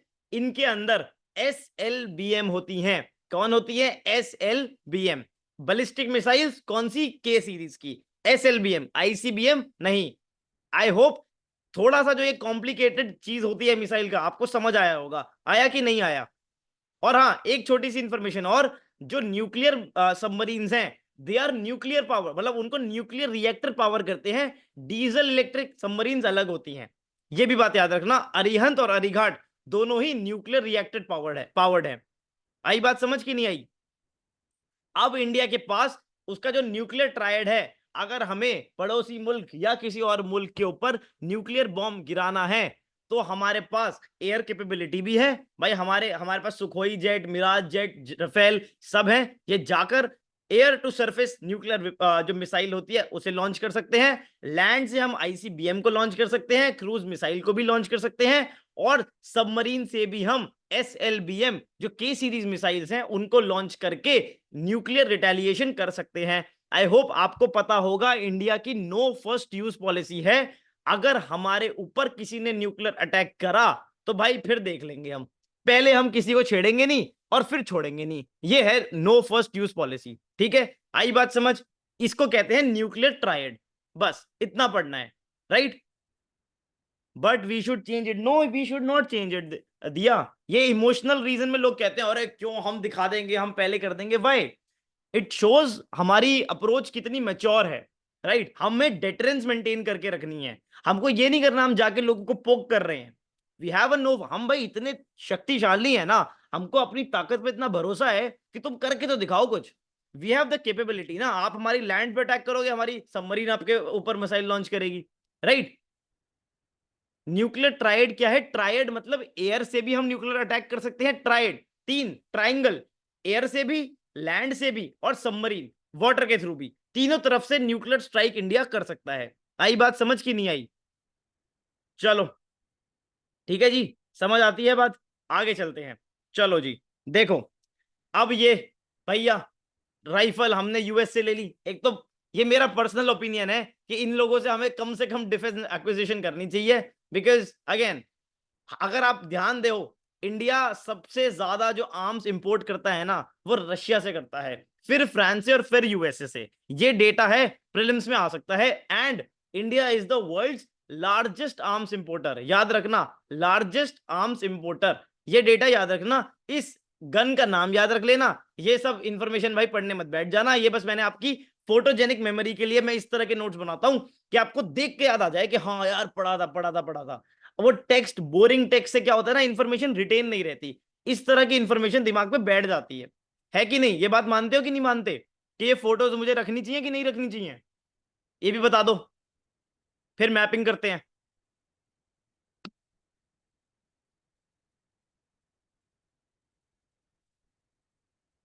बढ़िया। चलो अब मैपिंग करें।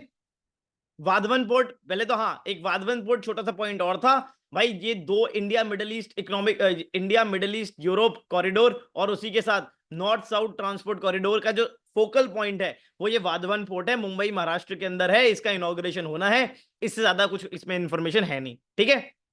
चलो अब मैपिंग करते हैं भाई, मेरा फेवरेट पार्ट। मैपिंग करेंगे, उसके बाद सोशल इश्यूज और साइंस टेक को देखेंगे, ठीक है। अब थोड़ा जल्दी करते हैं, थोड़ा हम पीछे चल रहे हैं अपने टाइम से। पहली न्यूज मैंने आपको याद है बोला था, साउथ चाइना सी। इसको भैया पढ़ लो, ये आएगा इस बार पक्का न्यूज में। और अब आपको मेरे साथ जुड़े रहना है, ठीक है। अब फटाफट चैट में, जब हम मैपिंग में आंसर्स कराऊंगा मैं, तो पोल है एक तरीके से, आपको लिखते चलना है। पहले देख लो सिंपल बात, जो साउथ चाइना सी का इशू है वो इन तीन आइलैंड्स को लेके है। पैरासेल आइलैंड्स ये यहां पर है, ये चाइना के पास, ठीक है। ये चाइना रहा। अच्छा, उसके बाद ये स्प्रैटली आइलैंड्स, और उसके साथ में स्कारबोरो शोल। ये तीन कंफ्लिक्टिंग पॉइंट्स हैं, तीनों को याद रखो। पार्स जो पैरासेल आइलैंड्स हैं ये चाइना के पास हैं, जो ये स्प्रैटली आइलैंड्स हैं ये बिल्कुल बीच में हैं, और इनके ऊपर फिलीपींस अपना क्लेम करता है। और साथ ही में मनीला सिटी फिलीपींस की कैपिटल उसके एकदम कोस्ट के पास में है स्कैरबरो शोल। चाइना क्या बोलता है भाई, चाइना बोलता है, चाइना ने क्या करा, उसने बना दी ये 9 डैश लाइन। ये 9 डैश लाइन देख रहे हो, उनको कहा कि भाई देखो सुनो, हमने ये लाइन खींच दी है, इस लाइन के बीच में जितना एरिया है वो हमारा, ऐसा ही बस चौड़ है हमारी साउथ चाइना सी में। अब ये जो छोटी छोटी कंट्रीज हैं ये बोल रही है भैया ऐसा क्यों कर रहे हो, वो कह रहा नहीं हमें तो करना है, यही कलेश है। हमें क्या याद रखना है, कन्फ्लिक्टिंग कंट्रीज कौन सी हैं, यहां पर चाइना है, देखो चाइना, ये पूरा का पूरा वियतनाम है, ठीक है। मलेशिया दो पार्ट्स में होता है अगर आपको पता ना हो तो, ये भी मलेशिया है, ये भी मलेशिया है, और इसके यहां ऊपर ये ब्रुनई नाम की कंट्री है, और यहां पर ये सारी आइलैंड नेशंस मिलाकर फिलीपींस हैं। सारी ये नेशंस साथ में, ये तीन पैरासल आइलैंड, स्प्रैटली आइलैंड्स और स्कैरबरो शोल, ये नाम याद रखने हैं। आई बात समझ की नहीं आई? अब क्यों चाइना साउथ चाइना सी में अपने इन्फ्लुएंस बनाना चाह रहा है, उसने तो पता है क्या करा है, यहां पर आर्टिफिशियल आइलैंड्स क्रिएट करने शुरू कर दिए हैं, वहां पे मिलिट्री बेस बना रहा है, क्योंकि उसको बस काउंटर करना है इंडिया को, उसको अपनी जो मैरीटाइम, जो उसको सुप्रीम वो बनना चाहता है, सुप्रीम मैरीटाइम पावर बनना चाहता है। वही ना, एक्सपेंशनिस्ट पावर है, आप सुनते होगे न्यूज के अंदर, जिन लोगों का काम ही एक्सपेंशन करना है ना, उनको इस तरह के काम करने में मजा आता है, राइट। इसीलिए वो इन सारी छोटी छोटी कंट्रीज को पूरा डोमिनेट करके रखता है। ठीक है जी, अब इसकी मैपिंग करते हैं, अब आप आंसर दोगे। देखो, अगर मैं आपसे कलर बोलूंगा आपको कंट्री लिख के बतानी है, और अगर मैं आपसे बोलूं कि भाई स्कारबरो शोल कौन सा है, तो आपको XYZ बताना है, ठीक है। अब लिखना शुरू कर देना, अगर चाइना लिख रहे हो तो C लिखना, फिलीपींस लिख रहे हो तो P, ताइवान T, अगर मलेशिया लिखना है तो M, और ब्रुनाई लिखना है तो B। चलो, पहले मेरा क्वेश्चन ये है कि जी ग्रीन कलर की कंट्री कौन सी कंट्री है, ग्रीन ग्रीन कौन सी कंट्री है ये, बताओ। बहुत बढ़िया, बहुत बढ़िया, चलो, very nice. Dark blue, dark blue कौन सी कंट्री, बी, शाबाश।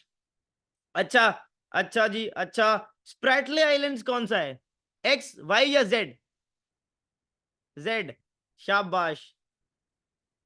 देखो अब हुआ कंफ्यूजन, हुआ कंफ्यूजन, एक्स आया बीच में मेरे, देखो हुआ भाई कंफ्यूज, ध्यान से देखो, ध्यान से, ऊपर कौन सा है, पैरासेल आइलैंड्स है, ठीक है। चलो, एक एक सवाल और, स्कारबरो शोल कौन सा है, वाई, वाई, बहुत बढ़िया। अच्छा एक बात बताओ, ये ऑरेंज कंट्री कौन सी है यहां ऊपर, टी, टी, चाइना कौन लिख रहा है भाई, इतना सा है चाइना, हो भाई, अगर इतना सा है तो उसे अभी हम कैप्चर कर लेते, हम ही 50 लोग मिलके कर लेंगे। टी टी, शाबाश, बहुत बढ़िया, बहुत बढ़िया, चलो आगे चलें। अब ये देखो भाई, यहां आ जाते हैं वेस्ट एशिया और मिडिल ईस्ट। देखो जी, देखो देखो देखो देखो, ये है भाई गजब की जगह, ठीक है, इसकी भी करते हैं फटाफट मैपिंग। इस पूरे एरिया में अंदर घुसने के दो रास्ते हैं, गल्फ ऑफ ओमान, यहां से आता है स्ट्रेट ऑफ हॉर्मूज, इसको याद रखना, ये भैया पर्शियन गल्फ के अंदर स्ट्रेट ऑफ हॉर्मूज एंट्री देता है, ठीक है जी। अच्छा, एक और स्ट्रेट है यहां पर गल्फ ऑफ अडेन के पास, बब अल मंडेब, इसको पता है क्या बोलते हैं बब अल मंडेब को, gate of tears, gate of grief, इसका ये मतलब है। और भैया अफ्रीका के अंदर टीयर ही टीयर है, तो याद रखना, रेड सी अफ्रीका के पास, यमन के पास, बब अल मंडेब, और यमन में भी टीयर ही टीयर चल रहा है भाई, रोना धोना मचा हुआ है। ओमान तो फिर भी भाई अच्छा प्रॉस्परस कंट्री, अपना नॉर्मल चीजें चल रही हैं, तो इस तरीके से याद रख सकते हो, यमन और इधर ओमान, ओमान के पास गल्फ ऑफ ओमान, अब ओमान के पास ही होगा ना गल्फ ऑफ ओमान, और यहां पे यमन के पास गल्फ ऑफ एडन। अगर आप देखो, यमन, गल्फ ऑफ एडन, बब अलमंडेब स्ट्रेट, और यहां पर स्ट्रेट ऑफ हॉर्मूज। अच्छा जी, अब हमने एंट्री ले ली, यहां हम आ गए रेड सी के अंदर, और इधर हम आ गए पर्शियन गल्फ के अंदर। अब देखो, पर्शियन गल्फ के अंदर दो कंट्रीज याद रखनी है, कतर और बहरीन, यहां पर यूएई, ये तो सबकी फेवरेट है ही, दुबई, ठीक है। अच्छा, कतर और बहरीन, उसके बाद वेरी वेरी इंपॉर्टेंट इंफॉर्मेशन, यहां पर पर्शियन गल्फ को कुवैत भी शेयर करता है, इराक भी करता है। हमें लगता है अरे ये कहां इराक, इराक तो नहीं कर रहा भाई, करता है, ठीक है, और इस तरफ से ईरान करता है, राइट। ये हो गया पर्शियन गल्फ, ऊपर से कौन, कुवैत और इराक, इधर लेफ्ट साइड कौन, Bahrain, Qatar, Saudi Arabia, UAE, उस तरफ कौन, ईरान, बीच में स्ट्रेट ऑफ हॉर्मूज, और यहां पर ओमान, और इधर यमन, ठीक है। इस तरफ आ जाओ, सऊदी अरेबिया इस तरफ भी है, तो बीच में बिल्कुल बॉस की तरह बैठा है। रेड सी की तरफ हम देखेंगे दो चीजें, इसको डिटेल में देखते हैं। ये जो मैंने एक सर्कल बना रखा है, वो सर्कल क्या है, वो ये देखो, सिनाई पेनिनसुला के पास गल्फ ऑफ अकाबा और गल्फ ऑफ सुएज, जहां पे सुएज कनाल है। गल्फ ऑफ अकाबा में भैया एक तरफ सऊदी अरेबिया है, एक तरफ इजिप्ट है। Very very very important, Jordan और इजराइल दोनों ही गल्फ ऑफ अकाबा को बॉर्डर करते हैं। यस या नो, ध्यान से, करते हैं भाई, करते हैं, याद रखना, जॉर्डन भी और इजराइल भी, ठीक है। और भाई देखो, जो ये गल्फ ऑफ सुइज है, ये तो इजिप्ट के अराउंड ही है, दोनों तरफ इजिप्ट है, और ये यहाँ पे आगे निकल के फिर पोर्ट सईद के पास मेडिटेरेनियन सी में निकल जाता है। अच्छा, ये बात समझ आती है। अब हमने पर्शियन गल्फ देख लिया, रेड सी देख लिया, एंट्री देख ली, यमन ओमन सब देख लिया। अब चलते हैं ऊपर। ऊपर देखो क्या है, इराक यहां पे बंद हो गया।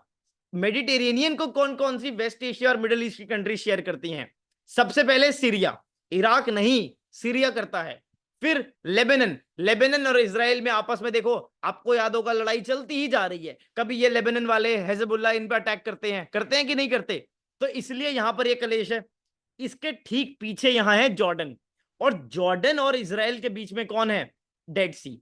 ये देखो डेड सी, ये किसके बीच में है? इजराइल और जॉर्डन के बीच में। तो यह बात समझ आती है, मेडिटेरेनियन को सीरिया, लेबनान, इजराइल, ये तीन कंट्रीज हैं जो बॉर्डर करती हैं। जॉर्डन नहीं करता, जॉर्डन नहीं करता, इराक नहीं करता।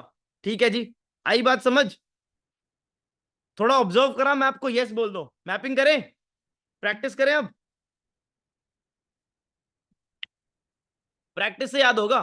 चलो, जब मैं बोलूंगा कंट्री का नाम, आपको अल्फाबेट बताना है। ऊपर नीचे करके दिया हुआ है, कहीं पहला अल्फाबेट बताने लग जाओ। चलो, मेरे को जानना है कि येमेन कहां है, येमेन। बहुत बढ़िया, बहुत बढ़िया, डी, बहुत बढ़िया।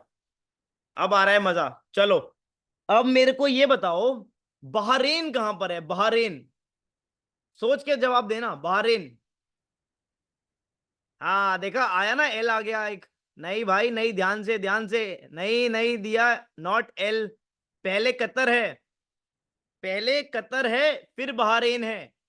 वेरी गुड, जो एम लिख रहे हैं देखो, पहले कौन है? पहले कतर है, फिर छोटा सा बहरीन है। Very good, very good. चलो, अब मुझे ये बताओ, सीरिया कहां पर है? सीरिया, सी, देखो सी आ गया, सी आ गया। अब कंफ्यूजन हो रहा है, कंफ्यूजन हो रहा है भाई, देखो ध्यान से देखो। सीरिया बॉर्डर शेयर करता है मेडिटेरेनियन के साथ। सी कहां से बॉर्डर शेयर कर रहा है देखो, ए, वेरी गुड, ए। अच्छा, अब नंबर से बताना, नंबर्स में 1 2 3 4 में gulf of Aqaba, gulf of Aqaba बता दो, जल्दी जल्दी जल्दी। शाबाश, देखो दो दो दो हो गई, कंफ्यूजन हो गई, हो गई, हो गई। 2 3 में कंफ्यूजन हो गई। गल्फ ऑफ अकाबा, अबे भैया दो कहां से? गल्फ ऑफ अडेन है ये, गल्फ ऑफ अकाबा। 3 नंबर, बहुत बढ़िया, 3, बिल्कुल 3। चलो, अब मुझे बताओ, बब अल मंडेब स्ट्रेट कहां पर है? बब अल मंडेब स्ट्रेट। हाँ, अब आई ना बात सही, 2 2, अब सही आ रहा है, अब सही आ रहा है। अच्छा, एक बात बताओ, कोई मुझे बताएगा, कुवैत, कुवैत को कौन सा अल्फाबेट रिप्रेजेंट कर रहा है, कुवैत को? शाबाश, शाबाश।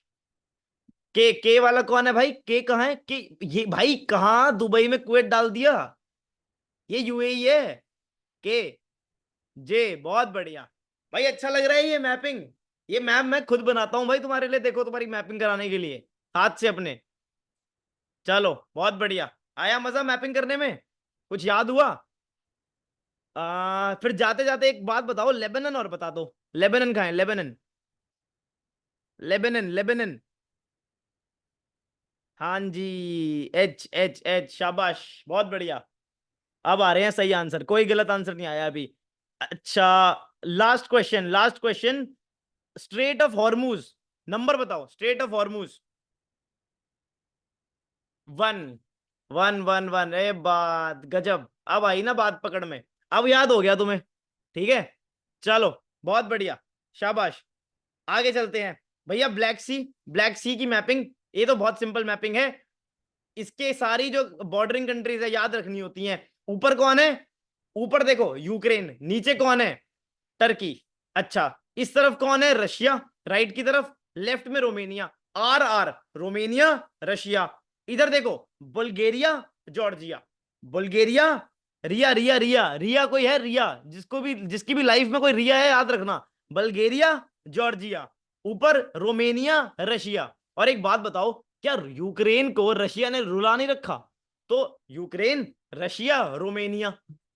आई बात समझ? Russia, Ukraine, Romania. रशिया ने यूक्रेन को रुला दिया। R U R, Russia, Ukraine, Romania. Bulgaria, Georgia और टर्की भैया। आई बात समझ? बड़ा सिंपल है। और मैं तो क्या करता हूं ना, मैंने हमेशा इसको ऐसे याद रखा। देखो ऐसे, ब्लैक सी, ऊपर यूक्रेन, नीचे टर्की। एक तरफ रशिया, दूसरी तरफ रोमेनिया। एक तरफ जॉर्जिया, दूसरी तरफ बल्गेरिया। ठीक है जी, ऐसे याद रखना। अच्छा, एक बार इसकी भी फटाफट फटाफट मैपिंग, फटाफट। ये बताओ बुल्गारिया, बुल्गारिया बताओ कौन सा अल्फाबेट? जल्दी जल्दी जल्दी। हम्म, बी। B B. टर्की बताओ, टर्की, टर्की। डब्ल्यू। हाँ हाँ, बहुत बढ़िया बहुत बढ़िया। जॉर्जिया, जॉर्जिया बताओ, जॉर्जिया। शाबाश शाबाश शाबाश। रशिया ने रोमेनिया को, रशिया रुला रहा है यूक्रेन को या फिर रशिया यूक्रेन को रुला रहा है? पहले रशिया, यूक्रेन, रोमेनिया। तो वाई बताओ क्या है? वाई बताओ, लिख के बताओ वाई क्या है। हाँ देखो, रशिया रशिया रशिया, शाबाश। और अच्छा, अब ये बताओ रोमेनिया क्या है? रोमेनिया क्या है? रोमेनिया अल्फाबेट बताओ। टी। टी, बी कौन लिख रहा है भाई? बी कौन लिख रहा है? सारे आंसर सही चाहिए मेरे को। बी। टी टी, बहुत बढ़िया, शाबाश। चलो, बहुत ही बढ़िया। उसके बाद आगे चलते हैं। ग्वादर पोर्ट और चहवार पोर्ट, इसकी मैपिंग भी देख लेना। एक मैप दे दिया है, इसमें प्रैक्टिस कराने के लिए कुछ नहीं है। ग्वादर पोर्ट ये बलूचिस्तान में जो कांड हुआ उसके बाद न्यूज में था, इधर है पाकिस्तान में। उसके बाद यहां पर एक चहबार पोर्ट भी है, ठीक है, इसको याद रखना। अच्छा, कोई मुझे बता सकता है, ईरान में ना एक पोर्ट और है जो काफी इंपॉर्टेंट है, मुझे अभी याद आया, और उसका नाम बी से स्टार्ट होता है। कोई बताएगा? कौन बताएगा, जल्दी बताओ। बहुत बढ़िया दिया, बहुत बढ़िया दिया, सारे आंसर दे रही हैं।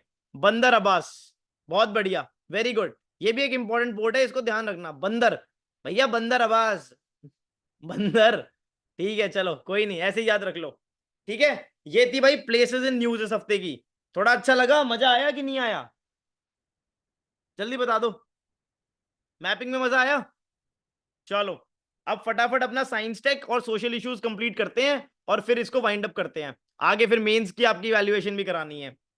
देखो, साइंस टेक में कुछ भी नहीं था यार। सबसे इंपॉर्टेंट जो थी, ये मैंने 1 मिनट सीरीज में आपको एक्सप्लेन करी थी, बायोटेक्नोलॉजी। टेक्नोलॉजी यहां पर एक्सप्लेन नहीं हुई है, आपको बायोटेक्नोलॉजी की जो मैन्युफैक्चरिंग करनी है ना, उसको एक्सप्लेन करा गया है। कोई भी इंडस्ट्री, अगर आपको इंडस्ट्री पे आंसर लिखना है, भैया पीसीएस, ठीक है, मैप्स रिलेटेड क्वेश्चंस प्रोवाइड हो सकते हैं क्या? हो जाएंगे भाई, हो जाएंगे। देखो, पीसीएस, पोटेंशियल क्या है इंडस्ट्री का? कोई ना कोई पोटेंशियल होगा ना। बायोटेक्नोलॉजी मैन्युफैक्चरिंग इंडस्ट्री का क्या पोटेंशियल है?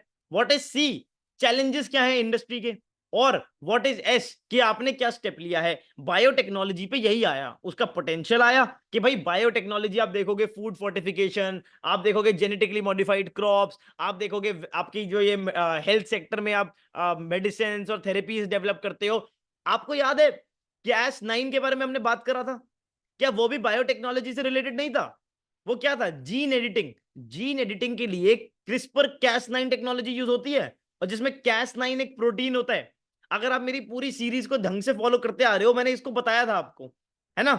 तो ये बायोटेक्नोलॉजी की बहुत एप्लीकेशंस होती हैं आपके हेल्थ सेक्टर में, एग्रीकल्चर सेक्टर में, फूड एंड न्यूट्रिशनल सिक्योरिटी के अंदर, बहुत सारी। ठीक है, तो ये पोटेंशियल है। चैलेंजेस, भैया कोई भी इंडस्ट्री आ जाए, ये चैलेंजेस होंगे ही होंगे। Investment, R&D, skilled workforce, supply chain, infrastructure, simple. ठीक है, और आखिरी में एक स्टेप आया था न्यूज में भाई, बायो ई3 पॉलिसी, ये यहां लिख दी है। इसके 6 वर्टिकल्स है, आप यही देखोगे। देखो, एग्रीकल्चर में, थेराप्यूटिक्स में, फूड फोर्टिफिकेशन, प्रोटीन, इंजाइम्स, सब बायोटेक्नोलॉजी एज अ टेक्नोलॉजी जब पढ़ोगे सब समझ आ जाएगा। पर अभी हम बात कर रहे हैं इंडस्ट्री की, बायोटेक जैसे सेमीकंडक्टर इंडस्ट्री होती है उसी तरीके से बायोटेक्नोलॉजी मैन्युफैक्चरिंग इंडस्ट्री। ठीक है, ओके।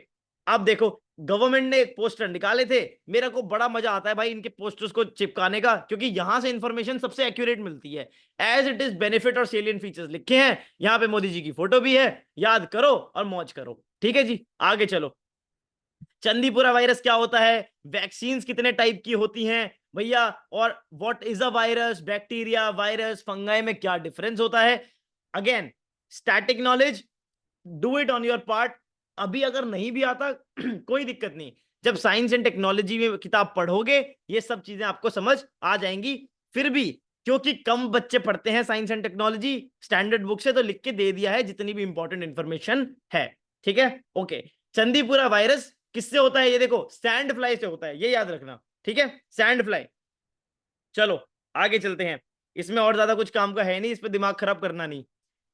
सीडीएसओ ये भाई हमारी एक ऑर्गेनाइजेशन है, again completely important for prelims, mains के लिए कोई इंपॉर्टेंट नहीं, पर याद रह जाए बहुत बढ़िया। मिनिस्ट्री याद रखना कौन सी है, मिनिस्ट्री ऑफ हेल्थ होती है। उसके बाद अप्रूव करना, रेगुलेट करना ड्रग्स को, वो इनका काम होता है। उसके बाद जो मेन फंक्शंस होते हैं, ये तो भाई बेसिक फंक्शंस हैं, आपको प्रीलिम्स में वैसे भी दिखेंगे, आप अज्यूम ही करते हो कि फंक्शन सही दिए होते हैं। तो अगेन सिर्फ प्रीलिम्स तक के लिए इसको देखना है, उससे ज्यादा नहीं देखना। हाँ, ये एक बार को बात आ सकती है कि भाई central drug standard control organisation ने वेव करा है रिक्वायरमेंट फॉर क्लिनिकल ट्रायल्स। अब क्लिनिकल ट्रायल्स की जो रिक्वायरमेंट वेव ऑफ करी है, जो कंट्रीज हैं उनके नाम इस निमोनिक से याद कर सकते हो, ई जूका। ठीक है जी, ई जूका। ई मतलब कौन, यूरोपियन यूनियन, जे जापान, यूनाइटेड किंगडम, यूएस और कनाडा और ऑस्ट्रेलिया। ठीक है भाई, इसको ये निमोनिक दे दिया है, इतना पढ़ना, इससे ज्यादा मत पढ़ना। ये ऑर्गेनाइजेशन न्यूज में थी और मेरे को ना वो अंदर से गट फील आई कि यार शायद आ सकती है ये पेपर में, तो मैंने लिख के दे दी है। ठीक है, चलो ये देखो, ये वैसे ना आपके नोट्स का मतलब इसको पढ़ना नहीं है, पर ये एक तरीका है आपको कुछ समझाने के लिए। ये प्रज्ञान रोवर पे क्वेश्चन न्यूज आई थी कि भाई इनको ये रॉक मिला है, ठीक है, रॉक मिला, ये फेरॉन एनॉर्थोसाइट। इससे ये पता चलता है कि भाई लूनर सॉइल पे एक टाइम पर भैया क्या था, लावा था। ठीक है, ये हमें समझ आ गया। यूपीएससी में पिछले साल मेंस में ये क्वेश्चन आया कि भाई इतना लंबा चौड़ा इन्होंने पूरा बम्बार्ड कर दिया क्वेश्चन। तो अगर आप कभी भी ना कॉम्प्लेक्स टॉपिक्स इस तरीके की डिटेल वाले टॉपिक आया करें, तो उनको पढ़ना कैसे है वो मैंने लिख के दिया है। चंद्रयान 3 का ये क्वेश्चन अगर आप इस तरीके से नोट्स बना के जाते ना, आपको ये आंसर करने में कोई दिक्कत नहीं होती। देखो क्या पूछा है कि what is the main task, पहली रिक्वायरमेंट। दूसरी रिक्वायरमेंट क्या है, list of countries that have achieved this task. सब सिस्टम्स के बारे में पूछा था। उसके बाद जो विक्रम साराभाई स्पेस सेंटर है ना, उसका जो वर्चुअल लॉन्च कंट्रोल सेंटर है उसका रोल पूछा था। एग्जैक्टली सेम फॉर्मेट में नोट्स हैं, देखो सेम। अगर ऐसे नोट्स प्रिपेयर करोगे ना, तो इन आंसर्स को करने में टाइम नहीं लगेगा। आपके पास इंफॉर्मेशन होगी, स्ट्रक्चर होगा, ये लो भैया जय माता दी। ठीक है, चलो आगे। अब सोशल इश्यूज में भाई कोई न्यूज ही नहीं थी, फटाफट उसको भी देख के खत्म करते हैं। ये हमने देख लिया सारा। सोशल इश्यूज में violence against health care workers, 3 reasons, poor state of infrastructure, long mental health issues जो वर्कर्स की वजह से होते हैं, इमोशनल वॉलेटिलिटी होती है, क्या वे फॉरवर्ड है, अच्छी अच्छी बातें। ठीक है, वही सारी चीजें हैं, आप इसको आराम से खुद पढ़ सकते हो। उसके बाद पर्सन विद डिसेबिलिटीज भी मैंने पढ़ाया था। इससे ज्यादा क्या उनका बेसिक एक डेटा, अगर क्वेश्चन आ गया तो इश्यूज क्या होते हैं, क्या हमने स्टेप्स लिए हैं और क्या वे फॉरवर्ड होना चाहिए। भैया ये वो टॉपिक्स हैं, आप लास्ट में जब मेंस दे रहे होगे ना, आप इन्हें सबसे पहले छोड़ोगे कि यार इनको कौन पढ़े, पहले मेन चीज पढ़ लें। उस टाइम पर अगर इन टॉपिक्स के ऊपर इतनी भी इंफॉर्मेशन आपके पास हुई, भाई आपका काम हो गया। ठीक है, सारे आंसर्स बढ़िया नहीं लिखने, कुछ आंसर्स एवरेज भी लिख के आने हैं, तो कुछ टॉपिक्स को उतना ही इंपॉर्टेंस दो जितना वो डिजर्व करते हैं। आगे चलो, ठीक है। ये विमेन के लेके बहुत सारी न्यूज आई थी, अलग अलग डिमेंशंस आए थे कि भाई विमेन का जो फियर लूप होता है वो क्या होता है। विमेन में सोसाइटी में फियर होता है, जिसकी वजह से वो एक हमेशा विजिलेंट रहती हैं कि भाई कुछ होना जाए, कुछ होना जाए। उससे दिमाग पे जोर पड़ता है, दिमाग पे जोर पड़ता है तो ग्रोथ नहीं होती, और भाई ग्रोथ नहीं होती तो फियर रहता है, ये लूप कंटिन्यू रहता है। उसके बाद किस तरीके से उनको जस्टिस नहीं मिलता, जो क्रिमिनल जस्टिस सिस्टम है जो हमने पढ़ा शुरू में, वही विमेन के अगेंस्ट हो जाता है। फिर हमें सिटीज ऐसी बनानी चाहिए जो विमेन फ्रेंडली हो, उसके बाद विमेन को लेके ये हिमाचल में एक आपके इंफॉर्मेशन मिली कि उनकी मिनिमम एज ऑफ मैरिज 21 कर दी है, इसको यूज कर सकते हो। फिर ये देखो, ई सुट्टेबाजी, चाय के साथ सुट्टा भी नहीं और ई सुट्टा भी नहीं, जो ये वेप करते हैं ना लोग भाई, ये भी बहुत ज्यादा मेंटल हेल्थ प्रॉब्लम्स कॉज करते हैं, ये भी हमने देख लिया। वेरी गुड, ठीक है। उसके बाद जो बंगाल में ये केस हुआ, इसमें जो अक्यूज था वो भाई खुद ही सिविक पुलिस वॉलंटियर था, है ना। तो सिविक पुलिस वॉलंटियर क्या होते हैं, उसी के साथ new India literacy programme, important बात क्या याद रखनी है, 15 साल, 15 साल याद रखना है, 15 साल, ठीक है। इसी के जो नॉन लिटरेट्स होते हैं उन्हें कवर करते हैं 15 ईयर्स एंड अबव, ठीक है जी। अच्छा, कहीं उससे कम आ जाए। ट्यूबरक्लोसिस पे डब्ल्यूएचओ की रिपोर्ट, इसको ध्यान रखना, डब्ल्यूएचओ रिपोर्ट देता है, ग्लोबल टीबी रिपोर्ट, अगर प्रीलिम्स में आ जाए तो। साथ ही में जो ड्रग रेजिस्टेंट ट्यूबरक्लोसिस होता है उसके लिए बी पैल एम नाम का जो नया मेडिसिन का कॉम्बिनेशन है जी, वो न्यूज में आया था। अगर ये टर्म न्यूज आपको एग्जाम में दिख जाए, बी पैल एम often seen in news is related to what, तो आपकी मेमोरी में होना चाहिए इट इज अगेंस्ट ट्यूबरक्लोसिस, बस इससे ज्यादा कुछ नहीं। उसी के साथ में वर्ल्ड इकोनॉमिक फोरम की एक रिपोर्ट आई थी, future of care economy. Care economy क्या होता है, जो भैया बच्चों की केयर होती है, जो एल्डर्स होते हैं उनकी जो केयर करने के लिए, ताकि विमेन जो हैं वो जो इस काम में बिजी रहती हैं वो फ्री अप हो जाएं और बाहर जाके इकोनॉमी में पार्टिसिपेट करें। तो इसीलिए केयर इकोनॉमी को डेवलप करना है। वर्ल्ड इकोनॉमिक फोरम, उसके बारे में इंफॉर्मेशन और उसकी सारी मेजर रिपोर्ट्स एक ही जगह पे लिख दी है, क्योंकि ये तो आपको स्टैंडर्ड बुक्स में मिलेगी नहीं, है ना। तो बस यहां से प्रिपेयर करना है और सारी की सारी वर्ल्ड इकोनॉमिक जो फोरम है उसकी इंफॉर्मेशन आपकी प्रिपेयर हो जाएगी। ठीक है जी, बात समझ आती है कि नहीं आती, कोई दिक्कत परेशानी, हाय तौबा, बताओ। और हाँ, समग्र शिक्षा अभियान बहुत पुरानी स्कीम है भैया, 7 साल पुरानी स्कीम है, इसके बारे में भी जो बेसिक इंफॉर्मेशन है वो देख लेना। और उससे ज्यादा तो मेरे को नहीं लगता कि इसमें आपके एग्जाम पॉइंट ऑफ व्यू से कोई काम की इंफॉर्मेशन थी। तो हफ्ते के हिसाब से आई थिंक कॉम्प्रिहेंसिवली चीजें कवर हो गई हैं। अभी क्या है ना, हम सिर्फ एक हफ्ता देख रहे हैं, अभी इनमें से 4 चीजें अगले हफ्ते फिर आएंगी तो फिर देखेंगे। ऐसे करते चलेंगे ना तो दिमाग में सेट होता चला जाएगा। ठीक है, बताओ, कोई दिक्कत, मजा आया कि नहीं आया?